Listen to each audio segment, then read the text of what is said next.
Live streams will be available. Yeah, they added a thing so you can see how many people like look at it, and 51 people have already seen that list. Oh, really? Mm-hmm. Okay. Yeah. Okay. Well, Good. 51 as a... I do not believe that the special forces are going to get sent to Denmark. he said it's not live. Yeah, I know. Okay. It'll be live in about 2 minutes. Okay. You're doing both? Yeah. I'm doing all three actually. We're on Twitter. And no Rumble? No Rumble. Okay. Okay, guys. My resolution is not to go backwards in life. Yeah, you know what? I'm with that, bro. Yeah, I think that going backwards in life is funny because sometimes when you're not, like, if you're not actively going forward, you think that you're staying stationary, but then all of a sudden it feels like you wake up and you're like, oh, I went backwards. Yeah. Have you checked out Wesley Huff and Joe Rogan yet? No, I haven't. Who's I saw Wesley that Huff? was the dude. Remember that Billy Carson guy, that fraud?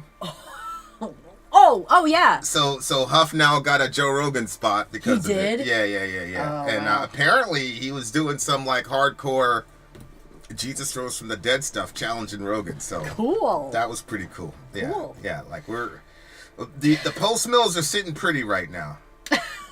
JB, what's up? We're sitting pretty right now. Yeah. Well. For sure. Shout out to fraudster in chief Billy Carson. Don't sue me, nigga. Don't sue me. But you are a fraud though, man. For real. I have seen y'all since before Christmas. Yeah, man. That's why we have decided to return. Oh my gosh, seriously, we got the flu here. Oh my god. It was insane. Insane.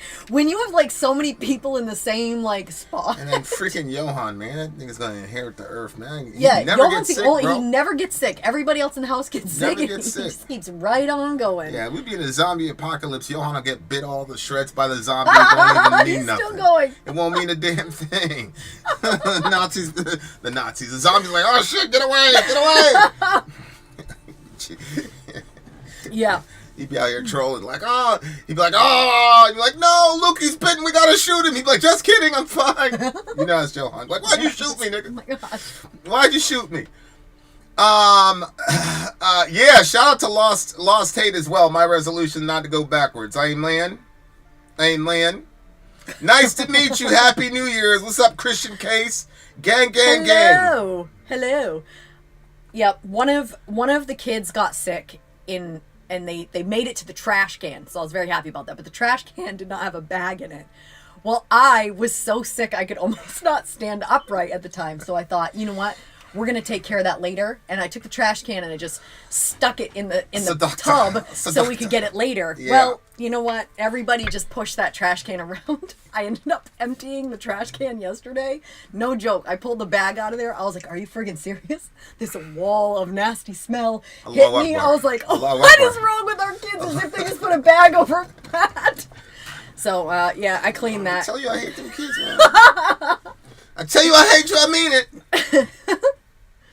I mean, to be fair, though, the little kids got sick a lot, and our big kids really. I know I can't. I'm not. Trash. You know, when you do DoorDash not DoorDash, but Instacart, you got to just trust that platinum shopper to shop platinum, and they don't always do so. Here is my AMA question: Is jipping off Polish migrants from building your lavish hotel worse than withholding freedom from innocent death row fighters / inmates? Yeah, I would say that withholding freedom from a human being on false premises and not allowing exculpatory evidence to be weighed would be orders of magnitude worse than being a dishonest businessman.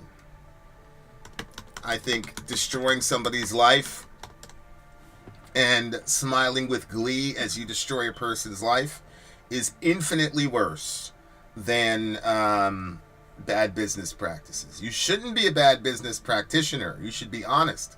The scripture says you shall have a just hin and an honest ephah. But my God, to compare the two to me is even What's crazy. going on with can you give me the backdrop of that? What's going on with this? Well, Applejack was talking about how Kamala, who is the person I just described, who withheld exculpatory evidence from a man on death row, Yeah. and then smiled when he was sentenced, Yeah. and this person was black, by the way, and he had to get rescued by the white journalist at the Wall Street Journal. The white journalist at the Wall Street Journal had to rescue this black dude from Kamala Harris. That's wild. And we know that Trump hasn't necessarily been the most honest in his business dealings, and so Applejack had the audacity to say that what Kamala has done on the planet is orders of magnitude worse than what Trump has done. Yeah. Then somebody falsely accuses Applejack of saying that equals an endorsement for Trump. Because this individual can only think in a binary as if those are the only options. A person could say one is worse than the other and they're both bad, therefore I'm not going to vote for them. Or one could say there are more than two parties in America, therefore I'm going to vote for the other person, but these two are bad, but this one is worse. There's a whole range of things that you could say to make that syllogism work without a ringing endorsement of Trump. But this person just went right to, you're supporting Trump, blah, blah, blah, blah. Mm-hmm. Yeah, that's where we are. Okay. All right. That's where we are. Yeah, I mean... Thanks for reviewing Bad Religion. I appreciate you. Thank you. Be at war with your vices, at peace with your neighbors, and let every new year find you a better man. That's good. That's good. That's very good. I bought a new weight set, and I was watching what I ate yesterday, my 43rd birthday. I picked out, and did today as well. I mean... did today as well. You know what? Well, I don't know why it's so funny to hear people just blowing it like that. So That's the honesty. I love it. Yep. And then the screw face. Look. Look right there. Yep. We have human beings in our channel. Yep. You know what? None of this fake poser stuff y'all be doing on the internet. Sometimes, like, when you're like, okay, I'm going to be healthier, and you get, like, overly conscious about it, like, turns on that junk food thing. I don't know. You know what I'm saying? Like, if you're not thinking about it, you'd probably just be like, let me grab this. But, like, once you start thinking about it, then you're like, let me eat this. Let me eat that. Let me eat that. Used to stay stogie, but now you get cigarette. Rock from Italy, Africa to Sicily. Do you think Biden's choices for the Medal of Freedom were good choices? What happened? Update me. I'm pretty sure he had Liz Cheney, Hillary Clinton, and Who George got Soros. married on Sunday? Folks got married on Sunday? Hey, my boy! Did he? Yeah, it's my favorite Jew, bro. Hey, Mazel Tov, my guy. Congratulations. Gang, gang, gang. That's good, bro. That's Be good. fruitful and multiply. Yeah, Adar is almost there. That's a very right-wing thing to do there, Mr. Adar. Committing to that girl. He's almost complete. All I need is one pledge to Jesus of Nazareth, and then we dunking you. Adar is complete. Yeah, so I think it was George Soros, Hillary Clinton. Hillary Clinton got a Medal of Freedom. And who else did I mention got the medal? And Cheney. Dick Cheney's the dude that lied us all into a war and made us kill innocent people and completely destroyed. Got Medal of Freedom? Yeah, they got the Congressional Medal of Freedom. Is Elon Musk the new George Soros? I don't think so. I think that Elon Musk is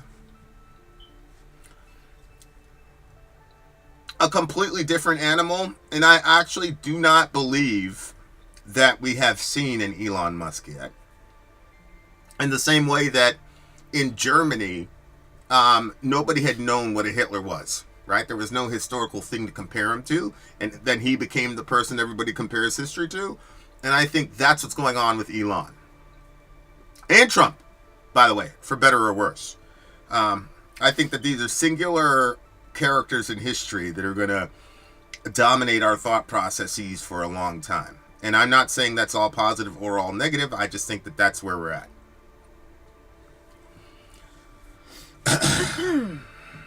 I'm learning What's that, Gaelic? Gaelic. Gaelic. He might be saying That- Gaelic or Gaelish or whatever. Yeah, yeah. Whoa, good for you. If I learn anything, it's going to be Spanish. It would actually be very helpful. You kind of run into a lot of Spanish around. Obviously, I do not believe that Hillary Clinton should win the Medal of Freedom for anything positive.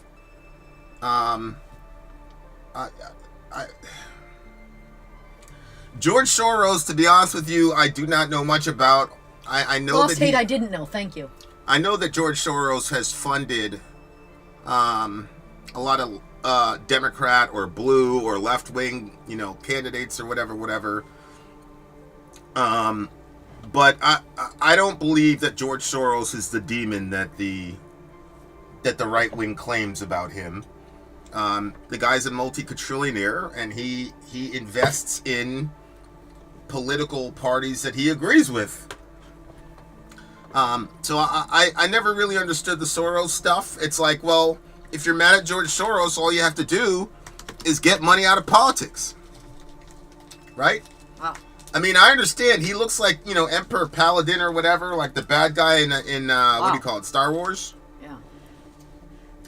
But I don't have a unique problem with George Soros. I would understand why Biden would give him that, considering how much this dude is balled out for the Democrat Party.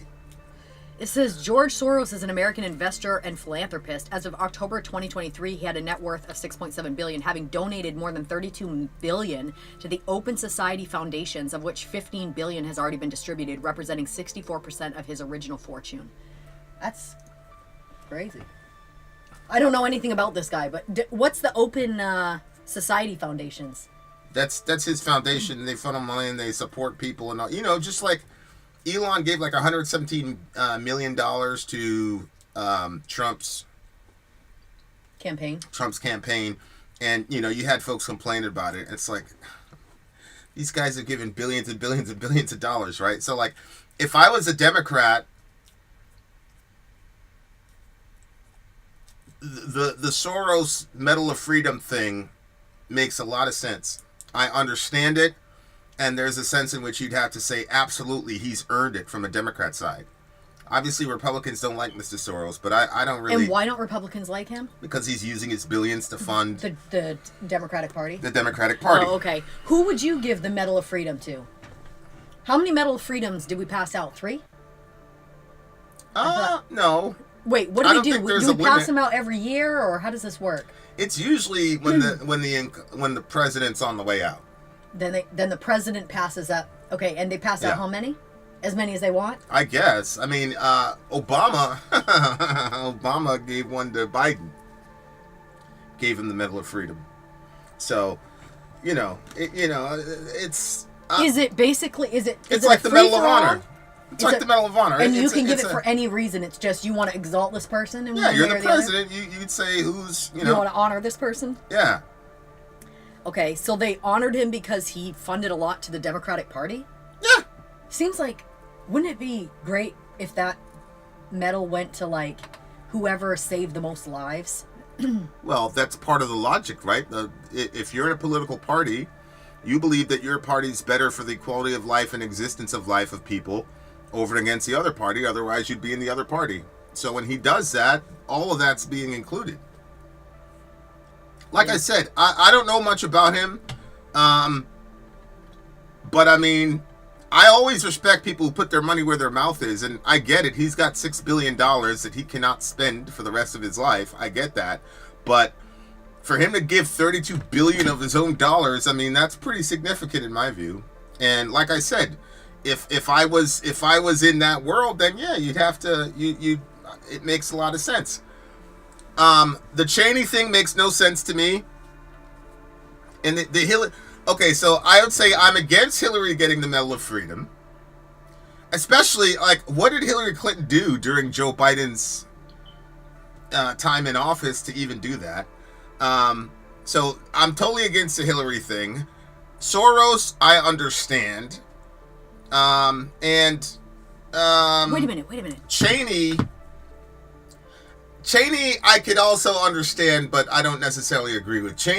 Miss Cheney went up against the Republican machine when she was working to hold Trump accountable for the January 6th stuff. Now, it appears that she was doing some fluky shit, and that might come back to bite her, but it might be they're setting up Miss Cheney as a Medal of Freedom winner or whatever, so that Biden can do like a preemptive pardon of her because Trump and his folks are going after her. So shouldn't this freedom thing be given to people born in America, though? That's not necessary. Just American citizens. It doesn't give you any constitutional power. Like, it doesn't give you any power, but it is an honor. You know what I'm saying? So this guy, I don't know anything about this guy. I'm getting from the room that there's a lot of negative kind of attached to this guy. But like, if I'm reading this right, he has a net worth of $6.7 billion. He donated $32 billion. So if he didn't donate that money, he would have been worth $38.7 billion. Well, and then you got to think about he'd have investments and other things like that, right? Because those guys get money exponentially. So he'd probably be at $100 billion. Yeah, that's what I'm saying. Like, I'm not a fan of his policies, obviously, but for a Democratic president, it makes a lot of sense that you would give this guy the Medal of Freedom. Yeah, that's a lot. There's no outcry about it. They just asked me what I thought. Yeah. So I think Hillary makes absolutely no sense. Soros makes a lot of sense. And then Cheney to me is just political, I think. I think he's setting that up to justify giving her a pardon because Mr. Trump has promised to go after her. I've heard Trump may come to be the Antichrist. What do you guys think? Yeah, I look, if there's any candidate for Antichrist from the Left Behind perspective, and I'm not, especially that he got shot at from the wound to the head. The wound to the head, correct? The doctor, and then everybody started rocking it. Yeah. I don't believe that there's a coming Antichrist. Hunter, we just started basically. I don't believe that there's a coming Antichrist, but if you're operating from the template of the Antichrist and all that, then absolutely, like, you could see how they'd get there from there. Because the Antichrist is a deceiver, and he combines politics with religion. That's why you have the Antichrist, and you have the beast and the false prophet. So the beast is a geopolitical leader, and the false prophet is a religious leader. And so when you look at the absolute devotion that Trump's supporters have, and the fact that a lot of them are religious, if Trump turned out to be the Antichrist, I think a lot of religious people would be blindsided by it, which is kind of the MO of the Antichrist, right? You're not supposed to know who he is. He's supposed to be like the most expert deceiver of all time. So, yeah, the blind loyalty that a lot of my evangelical friends have toward Trump and Elon. I mean, I've been telling folks, like, yo, even before this whole thing started, when they announced the Doge thing and I saw that it was serious, I messaged probably my most right-wing conspiracy theory guy friend in the world, and I said, man, watch that dude, bro. Like, we didn't elect dude. You know what I'm saying? Elon is not an elected individual. So now he's at the top of this government thing that has real consequences. And there's no way to constitutionally keep it in check because he's got a position that's not articulated in the scripture. I mean, in the Constitution. I think that opens us up for a lot of danger. And the fact the guy's not an American citizen. So whether or not he's loyal to our country, we've now set the precedent that a foreigner, if he has a lot of money, can make himself adjacent to American power. And then he gets to have inordinate influence over our government. So even if Elon is clean, quote unquote, we're setting up the American people to accept people who are not from our country having the ability to directly influence not elections but legislation. And if you can't see how that would be problematic to say the least, then okay. I think Do it. Stick it to the libs, whatever you want to call it, man. I'm sure that there are like bigger issues here, but I'm not familiar with all of them. I know like just the stuff, a lot of times the stuff that my kids are like, hey, what about this? And like for me, the whole Ye taking a picture of him and putting it up, and then him like responding by blocking him or like taking, what did he took away his check or he blocked him from X? Oh, he just took away his blue check mark. Yeah. Yeah, just like that engagement was like level petty, like it was high. The petty level was high, and I was like, I thought that was a bad sign. Like if somebody has like a lot of power and they also are very petty, like that's not a good combination. And then this guy is in a place where he shouldn't be. We haven't elected him in there. I'm not a fan of that. Like if there's certain people when you see like the deep character and stuff like that, but that sort of reaction over a picture, I don't know, that's as far as I'll say, because I don't want to overdo it here. Yeah. You know what I'm saying? Yeah, that's exactly right. Thanks for the Chupa Chat, Applejack. Every time you hear people call Elon the president, do you think to yourself, more proof people don't think for themselves and let TV do their thinking? I mean, to me, when I hear President Elon, I just automatically go back to. I just assume that it's a psychological operation from weaker political forces to try to foment some discord between Trump and Elon, so that you can have a sort of MAGA civil war, which of course was slightly accomplished by the visa thing. But I don't really think the visa thing is going to be a real problem for Republicans. Or for Republicans in power. But relative to Elon Musk, I have found that neither right-wingers or left-wingers have an independent opinion of the man. Left-wingers 2 or 3 years ago were writing columns about how Elon Musk was going to save the world and the planet and all the rest of it. And then he bought X and wouldn't allow for the censorship, and immediately the media turned on him. And I'm sorry, guys, but the left dutifully went with the media and immediately changed their emotions. The flip on Elon was one of the most terrifying things to me. I'm testing some things. The Elon flip by people that were loving him and all that, and the way that they immediately flipped on him was very, very concerning to me. I was like, damn, these people can turn people very, very quickly. But then on the right, where right-wingers are constitutional and what about this, what about that, for there not to be a backlash in the right as far as Elon on the Doge situation and how much influence he's having when he was never elected. He was not even put on the platform. It'd be another thing if he said, look, I'm going to work with Elon and the platform, blah blah blah. Tell us beforehand. But now you're elected, and now you got like this extremely powerful, very intelligent individual who is not an American, and now we got this. So I think both groups have a big problem with thinking for themselves. Why isn't it working? Why isn't what working? Oh, I was supposed to do that this, thing. I can do this. Oh, and the hearts come. Yeah, I mean, but there's a whole list of them that are supposed to do. We'll probably wait for the update, babe. You know what I'm saying?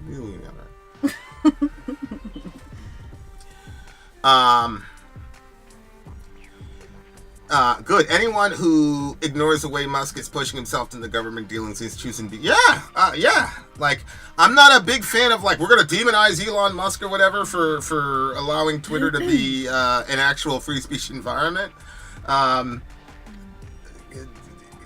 I was to be honest with you, like, there's not a lot of things that scare me, but the ability for the media to change someone's identity that quickly is amazing. Yeah. It's absolutely amazing. The same thing happened with Ukraine. All these left-wing outlets for years were writing about Ukraine has a Nazi problem, blah, blah, blah, blah, blah, blah, blah, blah. And then as soon as this stuff's popped off, because we got to go back to our Russophobia, and we got to go to our Russo hatred, we're going to say, oh, look at this, and we're going to galvanize the Ukrainians, and anything the Ukrainians do is fine, like, The ability for people's minds to just be completely co-opted by the media in an environment where people are starting to distrust the media is very fascinating to me. Very, very fascinating to me. Holy shit, another super chat. You haven't missed a thing. The thing is, I spend long nights reporting on obscure and hidden political items. It gets annoying when corporate news calls. Thanks for the super chat. Corporate news calls someone something, and literally every independent thinker parent. Yeah, I agree. I agree, and I'm sorry. Like it usually happens on the blue side.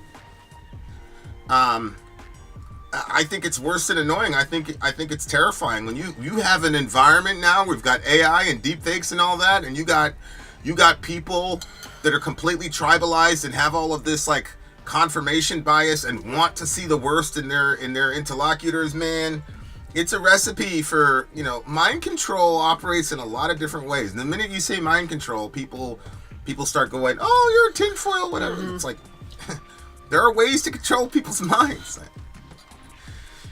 Mm-hmm.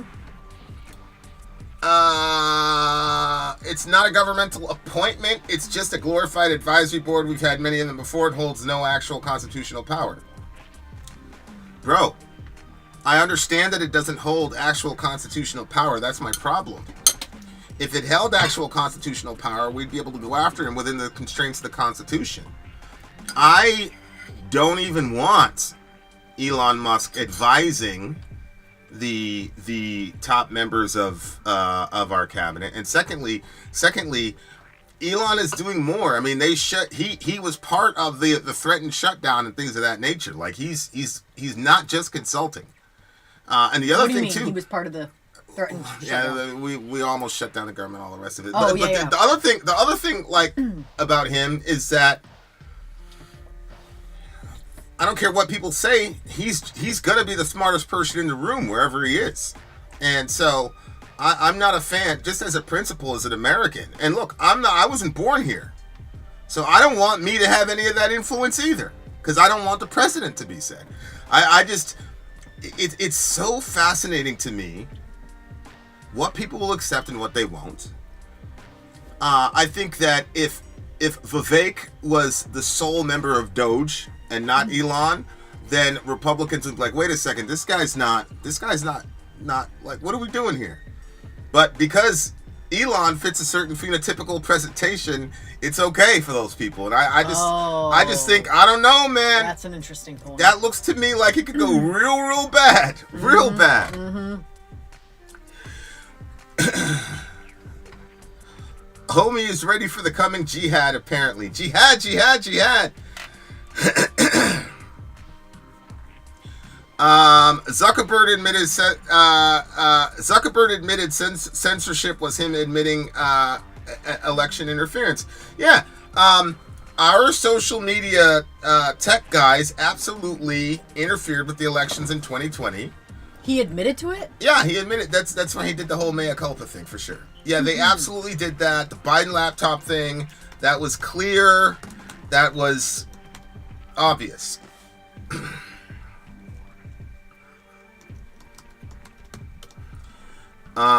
So yeah, I mean, I agree with you on that one, Hoyle. That's absolutely what they did.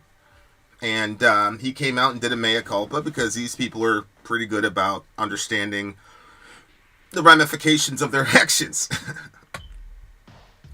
Yeah, people are scared and they're leaderless, and I think that they have a right to be afraid, to be honest with you. You've got all these drones flying around in restricted airspaces. You've got no explanation coming from our government. Mm-hmm. All the people that told us, oh, Biden's fine. Every single person right now is like, what the hell is going on? And then we got this guy. We've got Biden. God bless him. But we got Biden in office. And we know that if there's a real threat with these drones or whatever the hell those things are, all of us know that he's not going to have the capability to do anything really as a governor. So, I mean, yeah, I mean, that's. Mm-hmm. It bees like that sometime. Let me see. More questions. Let's see.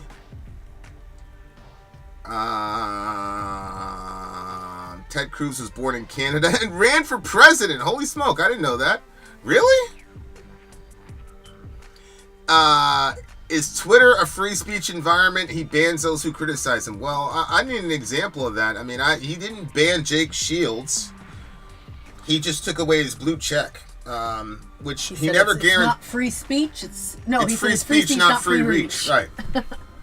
And by the way, I still don't think those are good optics. Here. This one's no, fine. I don't. I just want it away from the computer. Okay. I still think that those are terrible optics on Elon's part, but he was not really suppressing his speech. I mean, Twitter used to shadow ban you. They would literally ban you. They would put you in an algorithm hellscape. Like, you can't compare the two. But it definitely shows that, you know, he is used to making unilateral decisions to get what he wants. He doesn't know how to convince people of things. It just looks like he's like, look, I'm the boss. I have the money. So boom, this is your punishment. There's not going to be a lot of recourse. Yeah. But I don't. I mean, when you're the richest person in the world, I don't know how you would have any other mentality.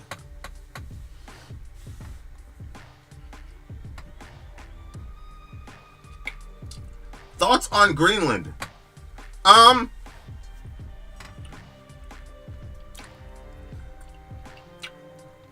think Greenland is of pretty strategic importance to us. Especially, there is a sense in which it can end a lot of the saber rattling with China. And so, I'm all for it. If we could have a bloodless sort of absorption of Greenland, that would be mint in my opinion. Is that what we're trying to do? It's part of Denmark right now. Mm-hmm. And what are we doing? Are we trying to get it? Yeah. And try to make it, wow. An American territory like Guam or, you know, PR or whatever, yeah. Honestly, I wish it was just Vivek. He's an economics student of Rothbard and Mises. Elon definitely has ulterior global and multiplanetary motive. Yeah, Mars first is pretty far from America. Yeah. Yeah, and I admire him for that kind of vision. I really do. I respect him. I'm not mad at him. Like, he's gonna do what he's gonna do. I'm just saying, like, I'm very surprised at how quickly people on the right wing are okay with his proximity him being to so power. Close. Yeah. And it started right off. Yeah. I don't know if they would have the Greenlanders' interests at heart. He almost certainly does not have the Greenlanders' interests at heart. He didn't care about them. He's America first, Mr. Trump. So that's not even a question. That's not even a question. But again, I don't think that we need to send any operators to invade Greenland to make that happen. Mm-hmm. I mean, I hate to say it, but I just honestly think that the world, especially the Western world, is so dependent on us that, I mean, there's especially after in a post-COVID global environment, I don't really know how much resistance those people would really be able to put up anyway in the first place. Is this and another if you look place? at Puerto Rico, look at Puerto Rico. If a horrible hurricane happens in Puerto Rico, we're obligated to help them. If the Dominicans and the Cubans decide they want to do something reckless with Puerto Rico, we're going to help them. Mm-hmm. So both countries get they get a seat at the table in a sense. Can we celebrate the fall of Trudeau? Yeah. Shout out to the big homie Jussie 2 times. Shout out to Mr. Justin Trudeau, who showed up in blackface twice. Oh my gosh. Shout out to Mr. Trudeau, who declared economic warfare on his own citizenry for having the audacity to protest. People were talking about fascism this, fascism that. There's only one Western power in the Americas where the leader punished people financially because of their speech. So, thank you very much, Jussie 2 times. I cannot tell you how happy I am that happened. Do we have we have a military base over in Greenland? Say again? We have a military base in Greenland? We have military bases everywhere. Oh, everywhere. Okay, that was going to be my next question. Yeah, all of our friends. See, that's the thing. You know, it's like bread and bullets, right? We give all this money to all these people, but we've got the rest of the world at gunpoint too.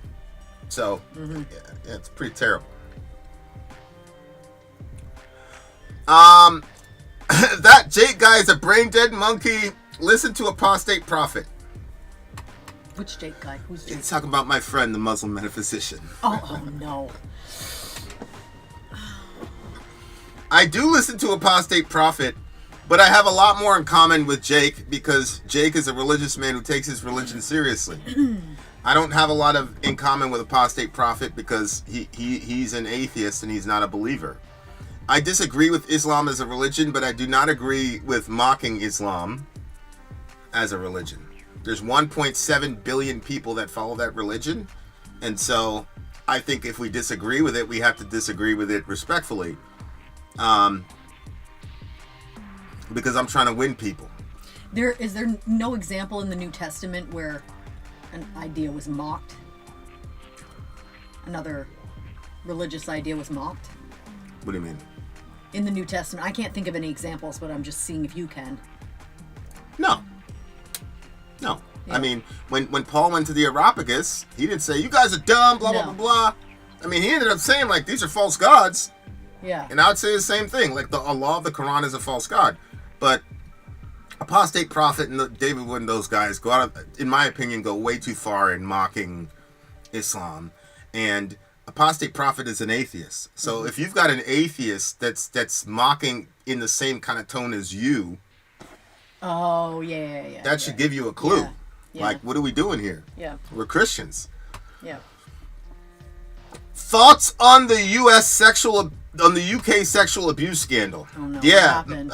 Well, we did a show on this about a year ago with these grooming gangs. Yeah. And now more information is coming out where these girls, it's just brutal stuff. And I'm gonna do a video on it eventually. But yeah, it's coming out and it's absolutely heartbreaking what has happened over there. And this is because they opened it up. Yeah, it's these South Asian grooming gangs, man.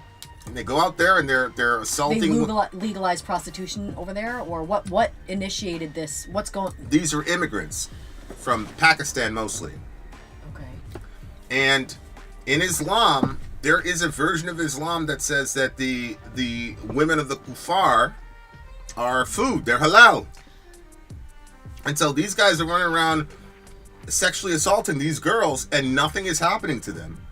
And then the people that complain about it, they're the ones that are getting... And so there were more stuff that just came out and it's horrible.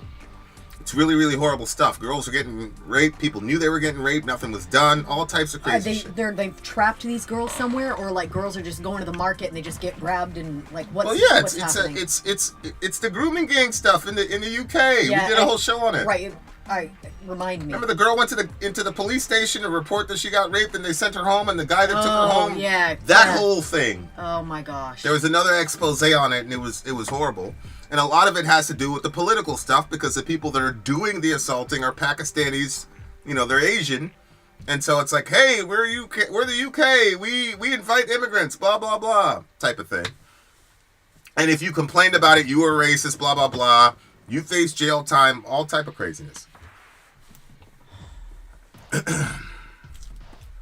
Here we go. Well, then Elijah mocked the prophets of Baal, so I don't see why we shouldn't mock Islam. That's why the Old Testament had a death penalty for raping women. People always do that. There's one episode in the entire Bible. This one... Now, hold on. There's one episode in the... Stop. There's one episode... This is an important point. There is one episode in the entire Bible where somebody does that. Mm-hmm. And so instead of saying that is a severe exception to the rule, people try to appeal to that as the rule and then say, now we get to mock Islam. Well then, why didn't Paul, Peter, John, and the rest of those people do that when they were engaging with their interlocutors in the New Testament? Because Elijah was a specific person. B, here's something very interesting. The fact that Elijah mocked those gods, watch this, does not mean he was righteous for doing so. After Elijah had that incident, he ran away and then he told God, just kill me here, I'm no better than my fathers. Was that right? Should we put that and say, hey, Elijah, he was suicidal, so it's good to be suicidal? I would say Elijah is a great prophet, but he's still a human being. That's what I would say. And so the idea that because he mocked those people, that's something we should follow is crazy to me. How comes Jesus didn't do it then? Secondly, if you have the type of faith that can call down fire from heaven, then you can go ahead and mock people. But until you've done that, then you can't appeal to Elijah. I think that's such a terrible, terrible argument. I mean, I love you, Ian. I just think it's a dumb argument, to be honest with you. We're taking something that happened one time, and then we're assuming that when he was doing it, he was righteous for doing so. The scripture never says, and Elijah was righteous for mocking them. Never says that. I think sometimes people start mocking because, obviously Elijah is a different scenario, but I think sometimes, like, in modern day, when people mock, it's because they lack the information to be able to argue the points.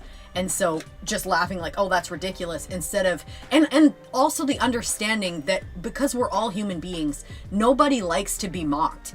And if you have a bad idea or a bad theology and you need to come out of that bad thinking, like, how many people have ever been motivated because somebody mocked them out of their way of thinking? Like, usually it's when, somebody comes around you and says, hey, here, let me show you the truth. Isn't there a verse that talks about, like, that we're supposed to present the truth with, like, love or like kindness or something like that? Yeah. What is it? What is that verse?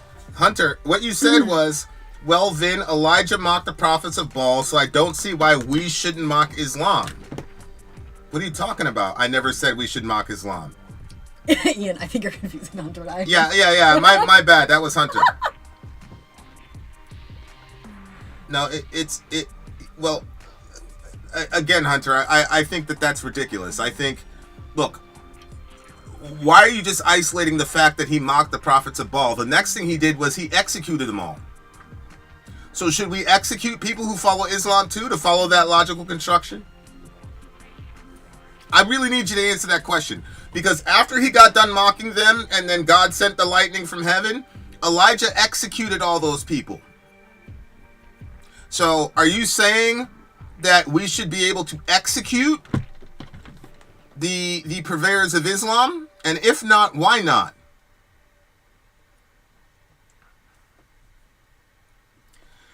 Vin, what are you reading right now? And why are you not reading Hyperion?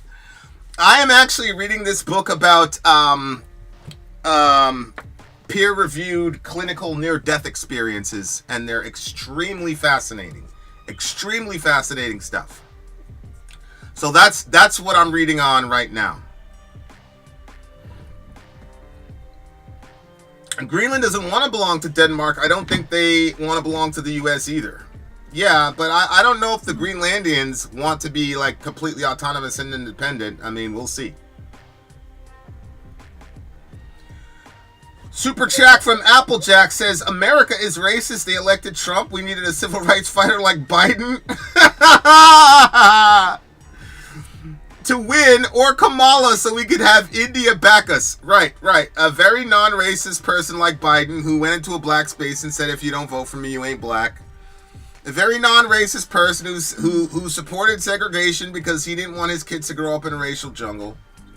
A very, very warm person who, as he was pitching the crime bill, was talking about how we were predators and how he was going to give us a death penalty for jaywalking, and how he understands that there are societal conditions that these kids couldn't control that turned them into what they are, and we can figure that out while they're behind bars, etc., etc. This same person just pardoned his son for crimes, while black people that he put in jail for non-violent crimes who are staying in there for 40 years are still in prison. I'm good with Mr. Biden. I'm very good with Mr. Biden. Of course not. Then I believe in Christ-like and exhibiting fruits of the Spirit and engaging in constructive conversation with anyone who is respectful. Hold on.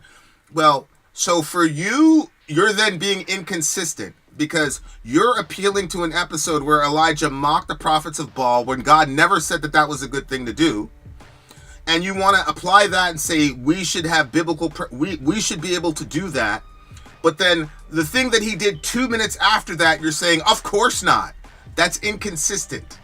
Appealing to Elijah to be a dick to your interlocutors is a bad argument. Elijah was a man with feet of clay. There's nothing in the text that says he was right for mocking the prophets of Baal. Nowhere. Okay, so here's a couple of verses. Matthew 22:39, love your neighbor as you love yourself. Obviously, nobody wants to be mocked. So if you don't want to be mocked, why would you want to mock somebody else? Another one is 1 Peter 3:15 and 16. Always be prepared to give an answer to everyone who asks you, to give the reason for the hope that you have. But do this with gentleness and respect, keeping a clear conscience. So part of the way that we keep a clear conscience is that when we talk to other people and we're talking about the reason why we have a hope, we're talking about our God, is that we're going to do it in a way that's respectable and loving toward other people. And then here's another one. This is Proverbs. It says, whoever derides their neighbor has no sense, but the one who has understanding holds their tongue. So like mocking people, I mean, like, obviously Elijah was not in a mentally stable condition. The next day he wanted to kill himself. What are we talking about here? I'm sorry, but this is kind of like an unskilled reading of the Old Testament, where the heroes are heroes all the time. That's not the point of the Old Testament. The Old Testament is not there to present these Bible figures as like flawless heroes. The Old Testament presents these people as great people of God who still have feet of clay. One time Moses told God, leave me alone, let me die in the wilderness. I didn't give birth to these people. You gave birth to them. I'm staying over here. I'm done with you. I'm done with them. Leave me alone. I don't think that we should be telling people, yeah, that's what you should say to God. What I do think is, if you end up in a situation of that despair, you can say, hey, don't feel bad. You can repent of that. Look, even Moses went through it. So, appealing to Elijah's mockery of the prophets to me is one of the weakest, honestly, silliest. There's literally nothing else in that episode that people who appeal to that passage can replicate. I know, yeah. Nothing! We can't call down fire from heaven. Well, forget even calling down fire from heaven, even creating the challenge. Look, when you create a challenge like that, and you say, all right, come on, everybody. When you do that, and you pull that off, go ahead and mock them. Otherwise, you can't just extract the mockery and leave the executions, the suicide, the challenge itself, the supernatural ramifications of we're going to leave all of that and say that's for that time period, but we're going to take the mockery and say, yes, this is what we should do. Mm-hmm. We got to grow up. We got to grow up. That's a terrible, terrible, terrible argument. And the other thing, too, the New Testament says that they'll know that we're Christians by our love. And, again, mocking somebody is not a loving way to talk to somebody or treat somebody. And look, and a million times... The reason I'm so passionate about it is because, look, the Lord has blessed me apparently as a great debater. Okay, I was watching one of those things yesterday and I was like kind of cringing. I was like, you could have been a little bit more gentle there, Vinny. So, look, the reason I'm so passionate about it is because these are the things that the Lord has gone after me with. Like, I'll watch some of my shit. I'm like, I wasn't. I'm like, well, Elijah, you know. And God be like, man, would you be quiet? You're not Elijah. You weren't in the spirit of Elijah. Just be quiet. You've been through this. That's of why. Of course. Because I'm the one out there debating these people in front of thousands of people. You see what I'm saying? So, you know, that's coming from my relationship with God. Mm-hmm. Like, look, if you're the kind of person that's going to create a challenge like that has the faith to create a challenge like that, and by the way, he was risking his life when he was doing that because this woman was killing all the prophets, and he was like the last main guy. Mm-hmm. So if you go into the middle of Saudi Arabia and say, your prophet Muhammad was a false prophet who had sex with a 9-year-old girl, and let's do a test right now. You show up and call on Allah, I'll show up and call on Jesus, and whoever has the lightning bolt first wins. If you go into the heart of Saudi Arabia and do that, and you start mocking them people, go for it. You're like Elijah. I don't believe that you'll even get to the challenge. But you're not going to do that before your body hits the ground. You're not going to do that. So why are you trying to pick this one part from the episode and say we can apply it now? Come on, man. I love you, I do, but you're completely wrong. I have a specific question for you. Sorry. Oh, okay. Well, you don't need to be sorry to me. You don't need to be sorry to me. I just like I said, it's something that that I have to deal with. I have a specific question for you, Sorry. When you were in your darkest hour in your depression, other than God, Vin, and the kids, what did you cling on to keep going? I don't think that I did, because I felt like I couldn't cling on to anything. I kept feeling like I was suspended in the middle of a black hole. So I didn't feel like I could cling to anything. I felt like I couldn't actually hold on to anything. Now that I'm on the other side of that, I look back and I'm like, I was suspended in the middle of the black hole because God was holding me. So I wasn't being sucked in and complete, but at the time when I was in that darkness, like I didn't even feel like the suspension of God holding me. Like I just felt just completely lost, and it was very, very dark. It was very long. But yeah, like I think that, yeah, I almost felt like I was just I kept telling myself, there was this little cartoon when I was a kid. I think it was a Christmas one. And it was done with these like claymation, and there was like this bad character, and he was talking to the other one, and he was telling him just put one foot in front of the other, and soon you'll be walking through the door. And it was a song that he did, and I always liked that scene because it was a very very cold character, and as he began to walk and love filled his heart, like he came back and he was like happy. I loved that scene as a kid, and I kept hearing that part where it was like just put one foot in front of the other, and I felt like that's basically what I was doing. Like just I wasn't clinging on to anything. There wasn't like music really couldn't help me. I would try to go for walks. Nothing really seemed to, like a walk might help me a little bit, but not really. Like it was a really, really, really dark time. So yeah, not really anything. Even reading the Bible wasn't really helping me either. It almost seemed like when I would sit down to read, it was confusing to me. I couldn't remember. I remember that. I couldn't remember any of the verses that I had read before. Like Vin would talk about verses, and I couldn't remember that they even exist. It was a weird time. But yeah. But I was thinking about that the other night, and I was like looking back at it, and I was like, wow, like, because it's crazy how you can be in the middle of something and you can feel so abandoned, it can feel so dark, and you can swear that you are alone. But then when you get on the other side of it and then you look back, I'm like, oh my gosh, I wasn't alone. He was there. And there was like one particular moment that got so dark, I literally did not think that I was going to make it out of it. And, that's the moment that my mind keeps going back to, and I'm like, whoa, God was with me. And I felt like because it got that dark, there was no way that he could have been with me in the middle of that.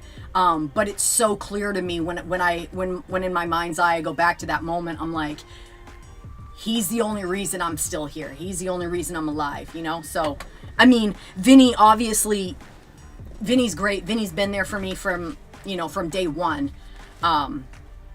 And like when I first went through like, my divorce and stuff, Vinny was there. Like I owe my life also to him. You know what I mean? Like he was there for me, and I don't know if I would be here if he hadn't been around for me at that point. But certainly that next darkness, like that next very hard period that I went through, which, some people, it was self-inflicted, partially. And I think also God was teaching me something in it as well. But yeah, it was, yeah.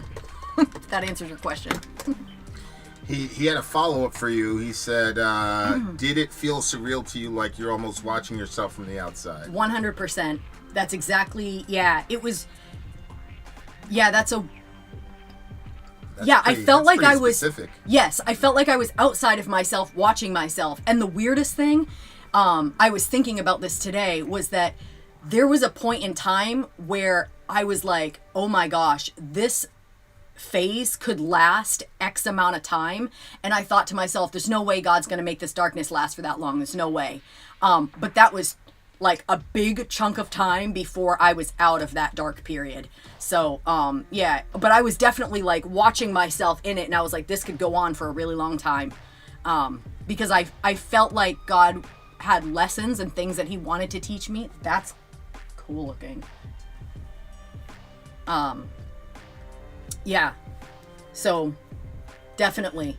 It's interesting because now that I'm on like the other side of it, I feel more like I'm experiencing life from myself or from person one. I don't. It's a weird thing to say, and I'm not even sure. Person one. Yeah, like they don't know what you're talking about. Person one, but well, I know what I'm you're actually talking about. It's a gaming reference that I'm using, like, and I'm not even sure if I use the reference properly. Like, you know when you have like first person where you're like watching it yourself, or there's like in Fortnite where you're watching your character run. I felt like I was watching my character run. I would watch Vinny play Fortnite, and I was like, that's how I feel like I'm watching my life. I feel like I'm watching myself going around doing it. But now I feel more like I'm first person. Like I'm yeah, it's weird. Is that how you're feeling? If it's not, that's a hell of a guess there, my boy. You know what I'm saying? Yeah. Like, wait a second. You reading somebody's journal? What the fuck going on? Are boogies coming back in 2025? Yes. Yes, they are. Thoughts on Biden pardoning the kids for cash judge? What's that?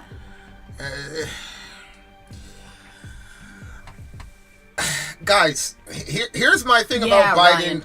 About Biden and the pardon, right? None of us believes that Epstein killed himself. Mm-hmm. Even the great Donald Trump went with the party line about Epstein. So, for me, that tells you everything you need to know about these people. And that's just the long and the short of it for me. Ryan said, depression is a frightening a disassociation when one feels entirely alone. People seem like projections that aren't real. And yeah, everything, it got so bad. Charlie Toms, I'm going to get to you soon, bro. It got so bad that not only the people around me didn't feel real, but everything felt fake. Even the food that I was cooking. Like, I kept thinking, these hot dogs that I'm cooking look like the plastic hot dogs that I was cooking when I was, like, that you used to play with when you were kids. They were perfect. And it was like I remember looking at fake food when I was a kid. Like, okay, my parents would go visit people or whatever, and you'd be sitting at the table waiting for them to stop talking. And everybody always had those fake food bowls, either fake grapes or fake bread. And so I remember just sitting at the table, just staring at this fake fruit for probably hours. And when I was I would like the perfection with the fakeness, and then thinking about how real stuff has imperfections, like those thoughts as like a 10, 12-year-old. And then at this point in my life, like looking at the food and being like, that looks so fake, and like fake real. I don't know. It was a very, very weird disassociative sort of time. And I think that it also like kind of like clashed with COVID, because COVID makes it so you can't really smell stuff. Like, I can't smell like I used to. I can't taste like I used to. So mixing that with the disassociation was like a lot. But it's weird. My sense of smell and taste is coming back. Brian says, when I think about heaven... Hold on. Somebody super chatted. Oh. Hey, Charlie. Yeah. Let's go to him. Shout out to big homie Charlie Pomes says... Thank you for the super chat. What do you thinking I am about non-mocking jokes where Jesus is the subject line, i.e. Jim Gaffigan... My cousins shame me for enjoying his stand-up. I never saw Christ as less than in that stand-up. I don't know the jokes that Gaffigan made about Jesus. Relative to mocking Jesus, I apply what I was taught in New York, which is if my friend is not around, you're gonna be very uncomfortable to talk shit about my friend around me. Mm-hmm. If you talk shit about my friend around me, 100%, then you open a door, right? And so for me, it's like, that's okay. Like, you can say whatever you want about Jesus, but I'm gonna say something to you, because you just open a door. Now, obviously, Jesus is not like my friends were. Like with us, like if you say some shit about my friend, we gonna get at you, like physically. Obviously, Jesus doesn't want that, but to me, you know, it's a tactic I used a lot when I was out there working in the world. You know, people would say something about Jesus Christ, blah, blah, blah. I'm like, oh, for real? Jesus? You want Jesus? And, you know, sometimes it would go into a good conversation. Other times people were uncomfortable because I don't want to bring up religion. It's like, oh, if you don't want to bring up religion, then.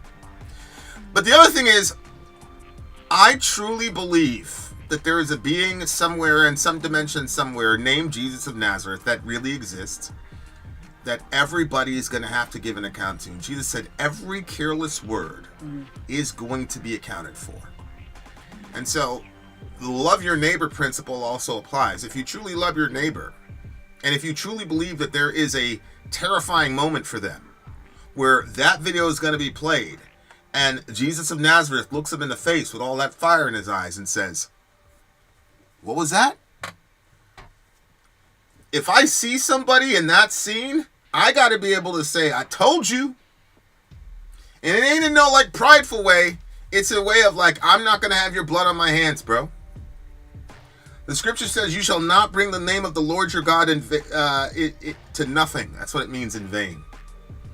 And so when you understand you shall not bring the name of the Lord your God to nothing, then that has massive implications. First, for your own life, right? Because you go, okay, am I living in such a way that the weight of the name of God is accurately represented in my life? And so it should make you introspective before you're extrospective, right? You know, take out the log in your own eye kind of principle. But to be honest with you, I don't want people around me comfortable blaspheming Jesus. I want to make you uncomfortable. And it's better that I make you uncomfortable than Jesus makes you uncomfortable, because the fact of the matter is, a lot of these people do not understand who Jesus is. They truly believe that, you know, they don't understand. That man has swallowed up entire cities, countries, peoples. Swallowed them up and destroyed them all. So, you want to talk about destroyer of worlds? Yeah. So that's kind of how I look at it. Because I really believe all this stuff, is what I'm saying. Somebody was saying that a bit like Superman, Matthew Hoyle, a bit like Superman, where the dark Superman separates from the good Superman and they have a conflict. So I actually haven't seen that one, but I understand the reference, and that is what it felt like. I kind of like being on the other side of it. So I've always been a super prideful person, like, and my pride was masked because other people around me had less self-control than I did. So I came off looking good and other people came off looking not as good, and so then that increased my pride because I felt like, you know, like I'm like a really good person. And I basically always felt like I was better than everybody. And I mean, Vinny married me like that. I always felt like that I was better, like I was like a step ahead of everybody, like I don't know, it was weird. She like let niggas know too, boy. Yeah, and I didn't even feel like I was letting people know. It was just like, this is where it is, you know? And I remember when I was like 12 years old, my youth pastor at the time, which is probably the only person that really talked to me about my pride, he was like, "Sorry," he said, "you are an extremely prideful young lady." And I was like, okay. And he was like, he said, if you do not humble yourself, God will humble you. And he was right. He was completely right. And it was interesting because it took a really long time, just like it did with Nebuchadnezzar, but eventually God got with me, and I basically experienced God was showing me that any good that we have is because he's given us grace, and we're to our core, we're sinful beings. And like when God graces us, he allows us to be better than our sinful self. And so I was not owing my goodness to God, I was owing it to myself. And then I experienced myself apart from his grace. His grace still carried me. If I had died, I believe that I would have been ushered right into his hands, but he allowed me to experience life apart from his grace, and I suffered for a very long time. And by extension, my family also suffered. But now on the other side, I'm like, okay, like I am a very dark person, and things can get very bad. But because God is gracious and he's merciful to me, like I can offer good to my family and to the world and stuff like that. And so, like, I don't know, for me, I'm hopeful. I'm hopeful for all of us. Because if God can make me good, then he can fix anybody. Because I saw myself split in two, and I saw how dark I can be, and I don't ever want to see that version of myself ever again. So I'm sticking close to Jesus. Let's see if there was another one. I don't. What do y'all like that think one. about leaving behind Judeo-Christian? An evangelical would be repulsed if they heard someone refer to oneself as a Muslim Christian, even though Muslims have more respect for Christ. Yeah, I agree. The Judeo-Christian thing to me is insane. It looks like what they're really trying to say is the Old and New Testament ethic that we have as Western people, but that is not the same thing as Judaism. Judaism and the Old Testament are vastly, vastly different religions. Even the people who promote what's called Judaism now will tell you that. So I agree. We don't have a Judeo-Christian society in the West. That's untrue, and I completely agree with you. My chat reset, so if you asked a question and I didn't respond to it, just rewrite it, because I just have the new ones here. Why did God tell Ezekiel to lay on his side for 490 days and cook food from a fire of his own dung? I'm gonna let Vinny answer that one. I think that I know that he was putting a message out there, but I'll be honest with you, I always had an issue with that, and I also think that he had to do it naked. Well, So- Ezekiel had an issue with that. He said, "Lord, I've never eaten anything unclean," and God said, "Fine, you don't have to do it." The reason he did that is because those are the conditions that you're in when you're in exile. When you end up in exile, that's how you have to cook your food, and you're in a situation where you don't have the ability to go anywhere by yourself, etc. It's the same reason Isaiah was told to walk around naked for 3 years. It's because that's what people would do to you when you went on exile. They strip you naked and make you walk from your from where you live to where they are, as an act of subjugation. And so Isaiah's job was to say, I am a sign that this is going to happen to the nation as a whole. And so it was an image that gave warning to the people to stop playing around, is the idea. Definitely alarming. What's up, Mr. Marcus? Good to see you, buddy.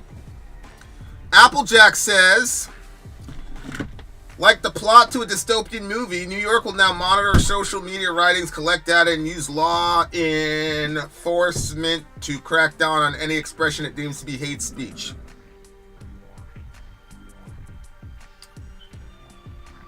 That has been happening for a very long time.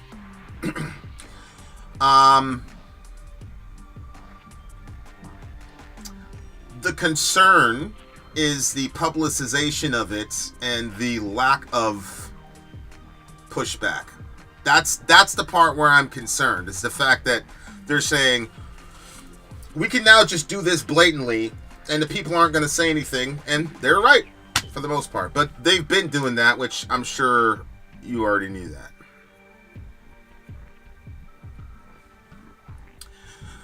Yes, Jesus rebuked the religious elite of his time, the Pharisees and the scribes, in harsh terms.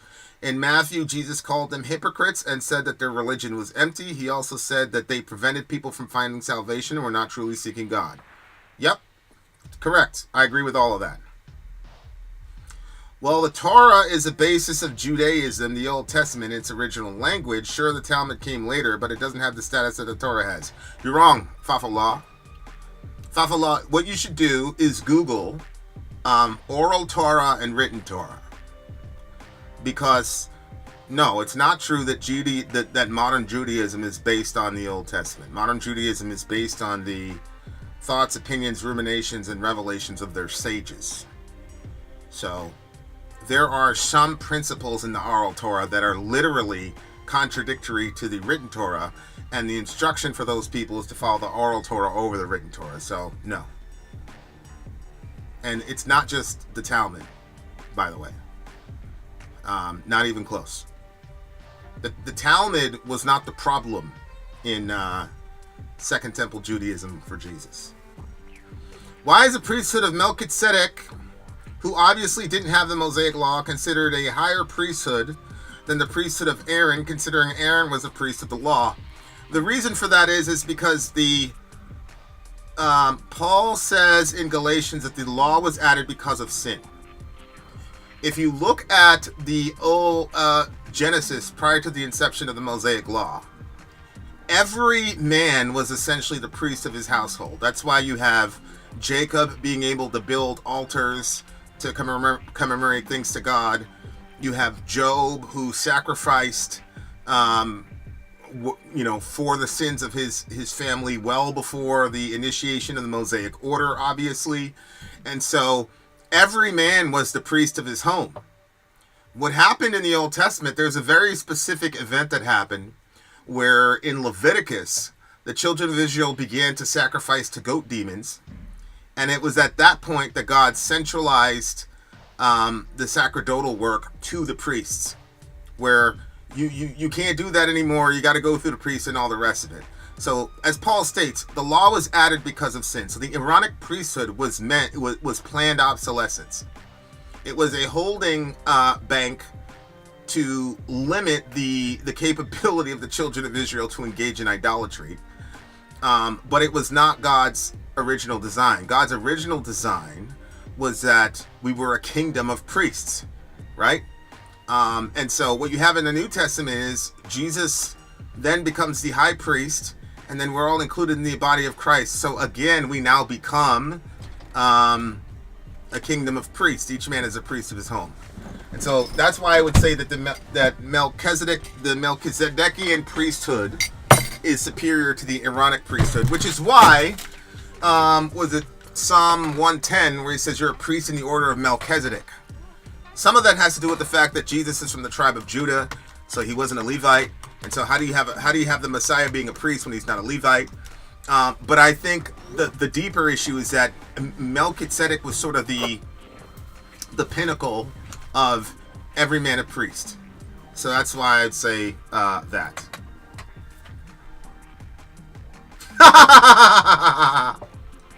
Do you find it strange that the stories in the Bible are in the emerald tablets?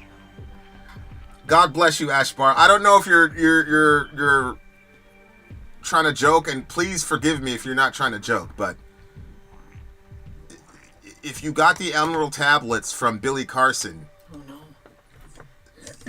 Well, let me just say it this way. Ash, is that a serious question? Let me ask it that way. And I promise you I'm not trying to be dumb, but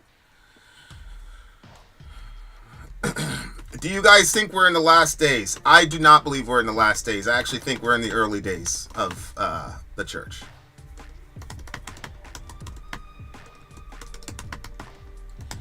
Didn't God punish the Jews for what they did as outlined in the Old Testament? Yes, and he punished them in the New Testament as well. Thoughts on H.P. Lovecraft and his work, may I ask? I don't know much about H.P. Lovecraft other than that he was an inveterate racist. But that doesn't color my opinion of his work. We've covered a couple songs like Cthulhu, Call of Cthulhu, and things like that were Lovecraftian. I just think he was a talented artist who's extremely influential. Beyond that, I don't know. So all I'll say is he was a very talented, influential artist. And I think he kind of like combined sci-fi with horror. But I'm just grasping at straws here. I'm pretty ignorant of his body of work, aside from what people on the channel have explained to us. We'll pray with you, Derek. I have a porn addiction. I keep praying. We'll pray with you, bro. Don't, Stephen Wood. You know, the Bible talks about... Stephen Wood, relax, bro. I'm not skipping your question. It's just that it's happening over and over and over. You know, people ask me questions. Let me get to Stephen's question. And I'll get back to your porn one in a second. You guys need to listen to Me Without You. Maybe the best Christian band out there. You'd find a lot of deep meaning in their lyrics, and the lead vocalist has ties in Christianity and Islam. I feel like we did one Me Without You song. Go check our YouTube. Just type in story Me Without You. I feel like we did once. Yeah, he's responsible for cosmic horror. I think, yeah, I've heard that. Yeah. No, Fafo. I don't see anything there. Fafo Law, my brother, you're mistaken. You're mistaken. The oral Torah represents the cumulative thought processes of their sages. Okay, and that's nowhere to be found in the Torah. The practices that they have and all the rest of it are not Torah-based practices. Even Jesus was talking about this when he showed up. He said, "You replace the word of God for your tradition." So it's just not true. They believe that the oral Torah supersedes the written Torah. As it is, it's a completely different religion than the religion we see in the Old Testament. Okay, so two things. One of them is porn guy. I'm not sure what your name was. Derek, I think his name was. I think that, okay, one of the things that I learned going through like that whole dark spell that I went through is that even if we all don't have the same problems, we all still have problems. And those problems, the principles of the Bible apply to all of them. And so you're saying you have a porn problem. I had my own problems. Vinny's got his own problems. Everybody here has their own problems. And what the Bible says is that if your right hand causes you to sin, cut it off. If your right eye causes you to sin, pluck it out. Like, it's basically what it's telling you is when you have something that is destructive to you, that is destructive and it's ruining you, then you need to do anything and everything you can to remove that thing, remove whatever it is that's causing you, even if it means your own arm. Like, obviously we're not literally saying like, you know, there are simpler things. Like maybe there are certain sites that you keep finding yourself on. I'm really not sure how that whole world works. Like, I don't know if you can avoid certain sites. I don't know if you can get certain apps on your devices that makes it. I do know that there are certain programs that makes it so that way you can have an accountability partner, and somebody, like every place that you go to, it sends the information to somebody of where you've gone to, so somebody can help kind of partner with you to get past it. But you know, like the Bible talks about sexual sins being sins that are deep in us, and that we should run from them. The Bible says, resist the devil and he will flee from you. So in a lot of instances, when something evil or something, you know, whatever, we're supposed to resist it and fight against it and strengthen ourselves through it. Like, you know, but sexual sin and sins like that, the Bible says, you know what, run from it. There's a level of depth that sexual sin has in us that it can really cling on to us.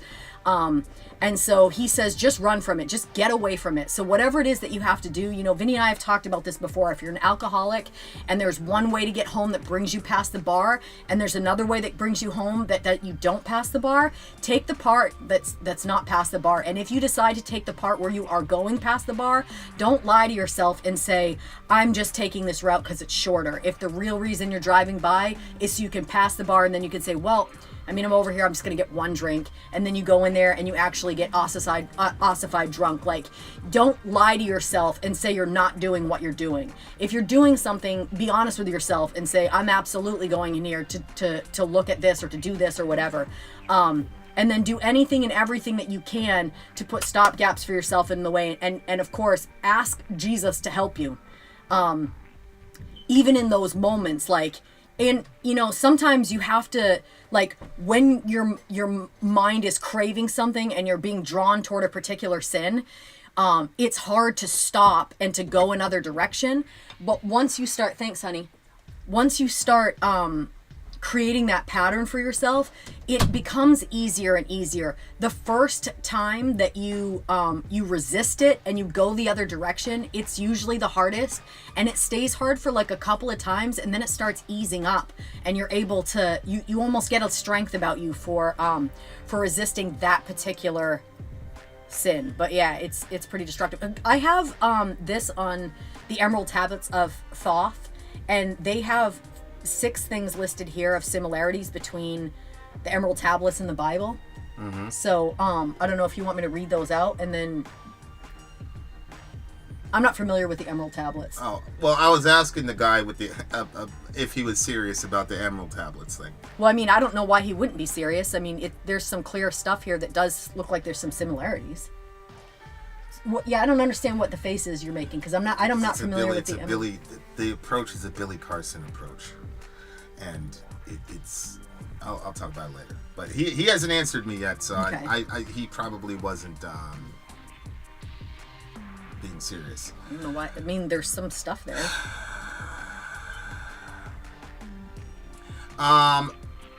Somebody asked me. Let me see. Why does Yahweh have a wife named Asherah? Well, Yahweh has a wife in the Old Testament, and her name is Israel. Ashtoreth or Ashtaroth was a pagan goddess that was worshipped by the Canaanites, that God told the Israelites, do not intermarry with them because you're going to follow their gods. And so what happens is, people who are not familiar with the Old Testament, when they hear archaeological digs where you see Yahweh married to Ashtaroth, they go, oh, you guys didn't know about this. They tried to keep this from you. No, the Old Testament, especially the book of Kings, repeats over and over again that the Israelites fell into what's known as syncretism, where you take your religion and mix it with the religion of the surrounding people so that you guys can have unity, you can intermarry, you can trade stocks, all the rest of it, right? So the Israelites, and that's why it happened a lot during the period of the kings, because the kings were also politicians. And so you would give your daughter to this person, so now you guys never enter into jihad, and now you guys are all like teams together, so if another person comes to you, you're twice as strong.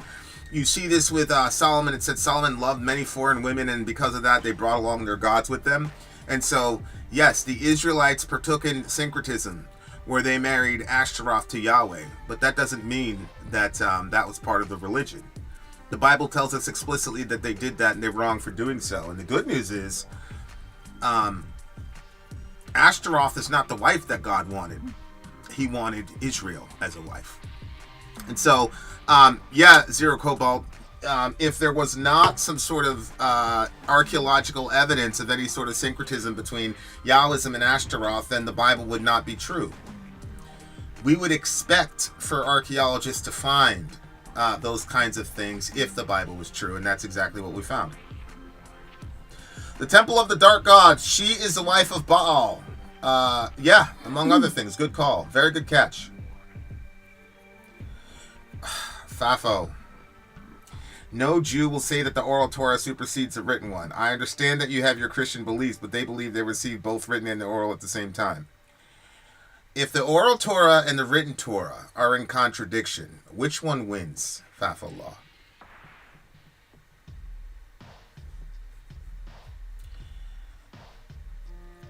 It should be the written. And it's untrue to say that no Jew will say that.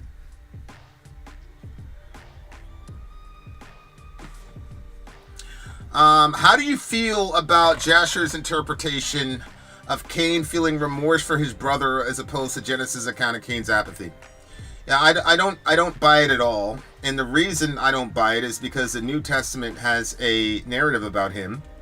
In 1 John, John tells us, do not be like Cain, who belonged to the evil one and killed his brother. And why did he kill his brother? Because his actions were righteous and he was wicked. And he says, nobody who murders his brother has eternal life in him. So the idea that Cain was remorseful cannot be looked upon from the New Testament in any way, shape, or form. Secondly, Cain's action after he made that statement indicates very clearly what his heart disposition was. Yeah. Because it says Cain left the presence of the Lord. God never told him, leave my presence. When God kicked Adam and Eve out of Eden, it didn't say, and Adam and Eve left the presence of the Lord. It just says they left Eden. Mm-hmm. God never said, I'm banishing you from my presence. He just said, the job that you have ain't going to work for you anymore, and you got to have to wander. Now, if God told me that, I'd say, that's cool, because you're coming with me.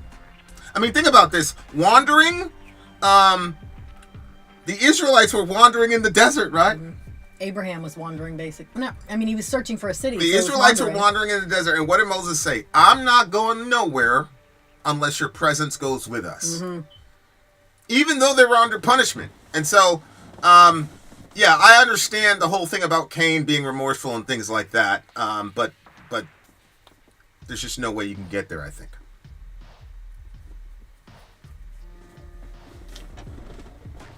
Forget Billy Carson, read them. Why do you assume I haven't read them? I'm just asking if you're being serious about the emerald tablets is all I was asking you about. Do you believe that Satan was a seraphim? Yes. Mm-hmm. Yes. And it's funny because you're the first person that's ever asked me that question using that specific word. Mm-hmm. So, that ass. Yeah, it takes the black metal guy to do it. Was Cain seed of the serpent, and are the Kenites, the Pharisees, the bloodline of Satan and brood of vipers? Well, there's nothing in the Bible that says anything about bloodlines, because they did not divide people that way. But obviously, yes, Cain would be the seed of the serpent in a spiritual sense. For sure.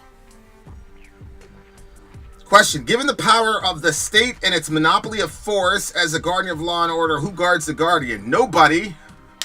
And that is the reason why, if you are a minority in those places, you end up not having a good time. What are you looking for? I just wanted to see if he responded when I was looking at that, how he was feeling. The video game analogy fits was the last thing you said. Yeah, I'm reading this one. I got this number. We should probably hook up soon. Yeah. Me and the homie. Yeah, I agree. Is Behemoth a satanic band? Well, I would say so. I would say so.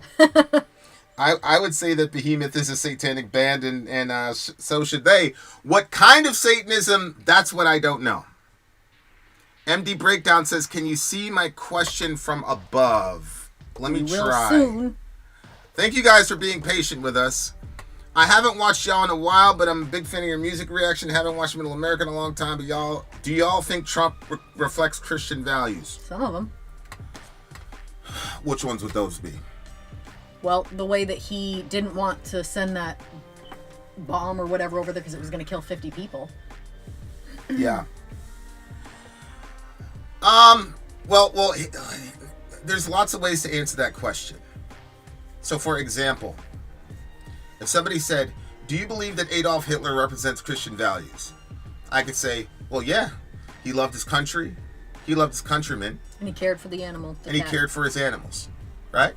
Mm-hmm. But on the other hand, he is also a person deeply afflicted with original sin. And as such, he left his mark on the world. There is nobody in Christian theology that is 100% good other than God and 100% evil in the human family. And so, because of that, everybody's going to reflect Christian values at some level. The next question is Trump, I think what you're trying to say is he a person who I believe is consciously trying to live out Christian values in the world? And if you ask me that question, I would say I have very little evidence, because it's very hard to judge somebody's heart. It's impossible, actually. There is very little evidence that he is purposefully trying to inculcate Christian values, but there are some areas of evidence. His Christmas address, there's clips of him saying, hey, it's nothing wrong to ask God for help, that type of thing. So from that perspective, I could say, these are the feeble, infantile stages of reflecting Christian values. So I'm not sure if I answered the question in total, but that's where I'm at. We need more Vatane reactions. The other thing too, remember that the Bible says that Satan comes as an angel of light. So that means even the devil himself can come across looking kind of, very good point. So that means we're all hopeless cases for being able to tell just by looking at something what's actually going on. Yeah. Do you believe in obviously I'm serious and can you explain or rebuke? That's Ashbar. So I think does want to do the Emerald tablets, which is good because I'm interested in reading those things too. Okay, so it's a serious question. Tell me the specific stories in the Bible that are reflected in the Emerald tablets. Okay. Because you said there are biblical stories that are copied or reflected in the Emerald tablets. Which ones would those be? Which stories would those be?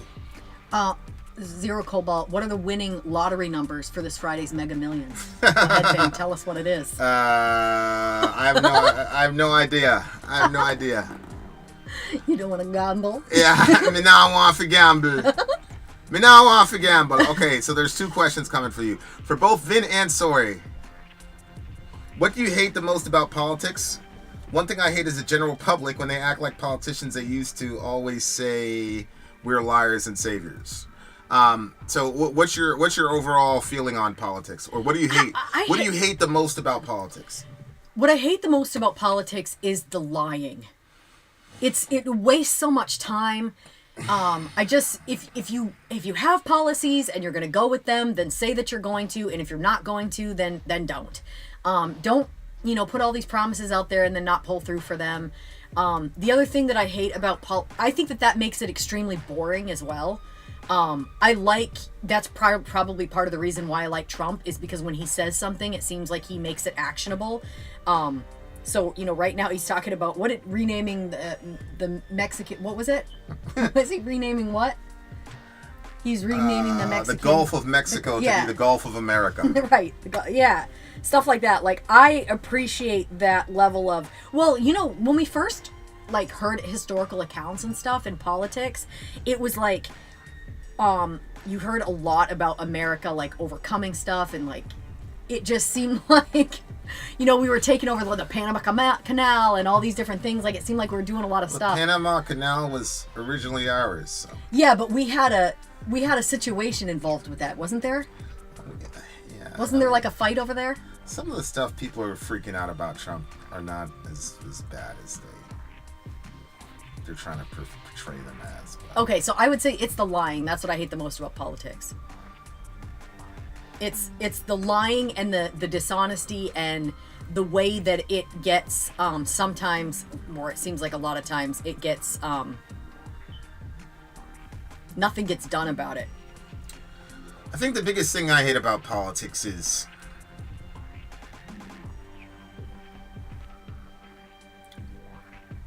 people do not seem to be very swayed by facts. It seems we're in a very strange place where nobody believes in legacy media, but yet the ultimate meta narratives everybody functions within come from them, and there's a bunch of people who don't understand the difference. And so you'll have a situation where a guy like Putin, look at the whole Russiagate situation. The thing was complete garbage. Mm-hmm.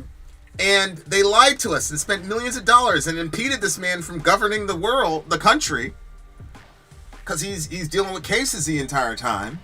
You had people saying, we're not going to let this guy be the president. You had people running. I think the AG in New York was running on locking up Trump. And it's like, because he's Trump, all of these abuses of his civil rights are okay. And nobody sees how they can switch that on you. Mm-hmm. When Twitter made the decision to suppress the Biden laptop story, and then they came out with the intelligence groups and said, this isn't real. And then even if you shared it in your private messages in Twitter, they blocked you. Then it comes out later after Biden's elected, oh, actually it was true, and he really did take a shower with his daughter when they were teenagers. People are fine with that. They're not offended that they were lied to. They were not offended that their speech was their ability to share information was destroyed. Right, that's what I'm saying. There should be repercussions. And they just kept it. There was no repercussions for anybody. Rachel Maddow's still on TV. She spanned a 4-year conspiracy theory yard. And the crazy part was, if you didn't believe in Russiagate, you were the conspiracy theorist. So that to me is like, look, the politicians lie, and but the fact of the matter is, we communicate to these politicians. You don't need to beach. You could just lie. You can lie us into wars. You can lie us into $8 trillion and 1 million dead people and traumatizing thousands of U.S. soldiers. That's okay. Just lie us into a war. Lie us into Russiagate. I have a more problem with the people. I have more of a problem with people than I do with the politicians. My principle is always, if you're going to take it, if you're going to give it, people are going to take it. So as long as Americans continue to be lied to by their government and keep playing these partisan games with each other, and as long as we're continuing to do this and not holding people accountable because they're in our crew, then it's going to continue to happen. I mean, it's good. It's good baseball to lie. If you can lie for 4 years about somebody and spend millions of dollars and impede the legislative process of a president of the United States, if you can do that and get away with it, then it's going to keep happening. So, people had so much ego and all this other stuff wrapped up in Russiagate. But that was just like the Iraq War, Russiagate, the Ukraine, like, that's the thing that frustrates me the most. Politicians don't frustrate me at all because, as you've seen, AOC just took her pronouns out of her Twitter account. These politicians are going to go with whatever the zeitgeist is, and we communicate to them what the zeitgeist is by holding them accountable. And we're not doing that. So I have no complaints about the politicians, man. More power to you. As long as we're stupid enough to keep that shit going, then they need to keep doing what they're doing. Vin and/or Story, do you believe in term limits? And if you can, please explain why you support this inhibition on democracy. That has been a question that's been swimming around in my head. I'm assuming we're specifically going to lock it down to presidential term limits, so you can only serve 2 terms, right? Mm-hmm. So he's saying, how is that democratic? What if we want Trump in for a 3rd term? Why are you impeding democracy? We say, well, we're trying to maintain checks and balances. We go, yeah, but if the people vote for him, that's the check and the balance. I do not believe that, especially the Supreme Court currently constructed, I don't believe that it would be impossible to get that ruling reversed. I don't see any logical or constitutional reasons for how term limits can survive a real challenge. So that's the answer to my question. Now, am I good with term limits? Yeah, I'm good with term limits because of the practical ramifications they're in. But if you're just talking constitutionality, I just don't see it. I think the one thing that makes me feel a little bit uncomfortable is that everybody's kind of looking sideways, or like at least the majority of us are looking sideways at the 2020 elections and saying, those numbers are very weird. How high those numbers were. 15 million delta. Yeah. So in the first election in a post-row environment with a female candidate, and there was a 15 million vote delta. So that kind of makes me feel uncomfortable, and then it makes me think, okay, if you get somebody corrupted, at least they're only going to be in for 2 terms, and that's as far as it can go, and they can't manipulate themselves to stay in longer, because I thought that whole thing was bizarre, and we kind of look sideways at it, and now people are really, after the 2024 elections, looking more at it like, that didn't seem like, okay, those numbers don't seem right, stuff seems to be a little bit off in that regard. And so I like that people are only in for a little bit and then they move on. So it does seem like it enables us to make it more about what the people want. But I really don't know at the end of the day how free we really are, even in our voting, because of what happened, on the 2020. Like, it's like, how do we really have a democracy? I mean, obviously it's more democratic than other places, or at least it seems it is. But at the same time, we don't really know. Like, there's a lot of behind the scenes stuff happening, and numbers and things don't seem to be really adding up. So I don't know. And honestly, the left's reaction to the Trump winning is very bizarre, because they keep talking about democracy while at the same time they're hating Americans because we voted the way that we voted. Well, or not. I'm not talking about all the left, but like a lot of the voices that are talking. Yeah, it's like, we want democracy, not like that. Yeah, not like that.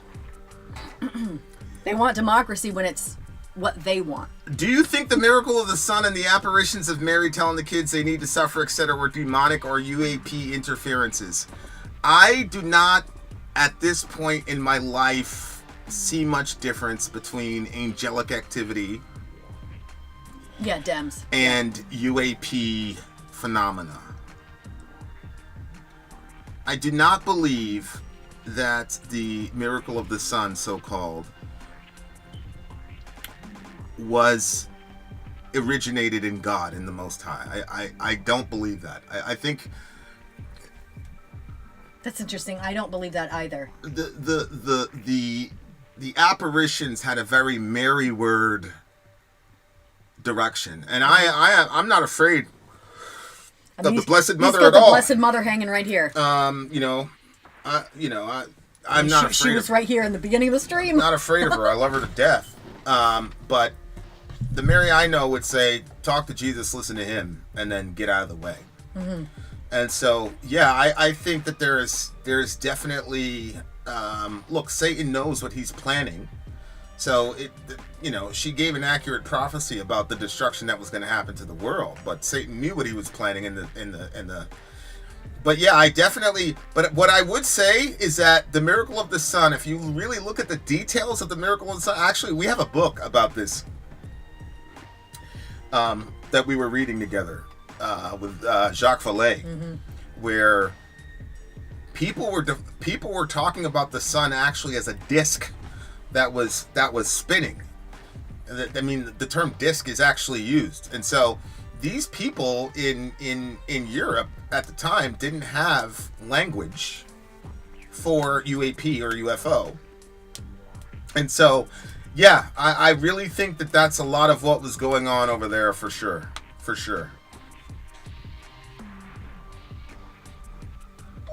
Thanks for the super chat.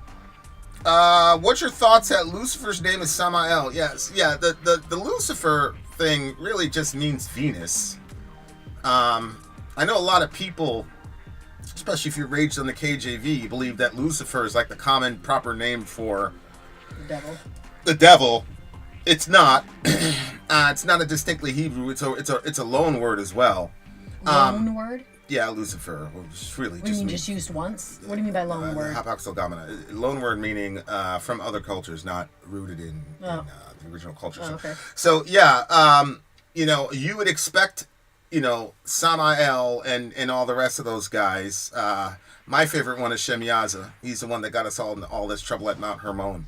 But yeah, I agree with you that it's always fascinating to me how the black metal folks are a lot more technical and exact with their theology. Yeah. So kudos to you, my boy. What's up, Chow? Chow Zing in this bitch. What's up, Chow Zing? Hello. You rapping, dog? Vinny, do you believe that God wrote the Constitution of a bunch of slain-owning white supremacist Freemasons? No, I do not believe that I only believe there's one document that is inspired, and that's the Holy Bible.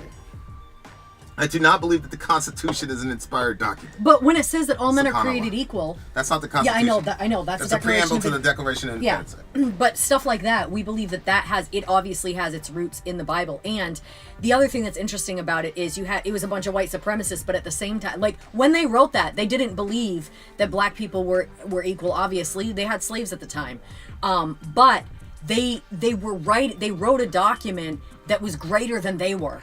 And it had its genesis in the scriptures. So, agreed. I would say that there's really nothing to add to that. That was perfect.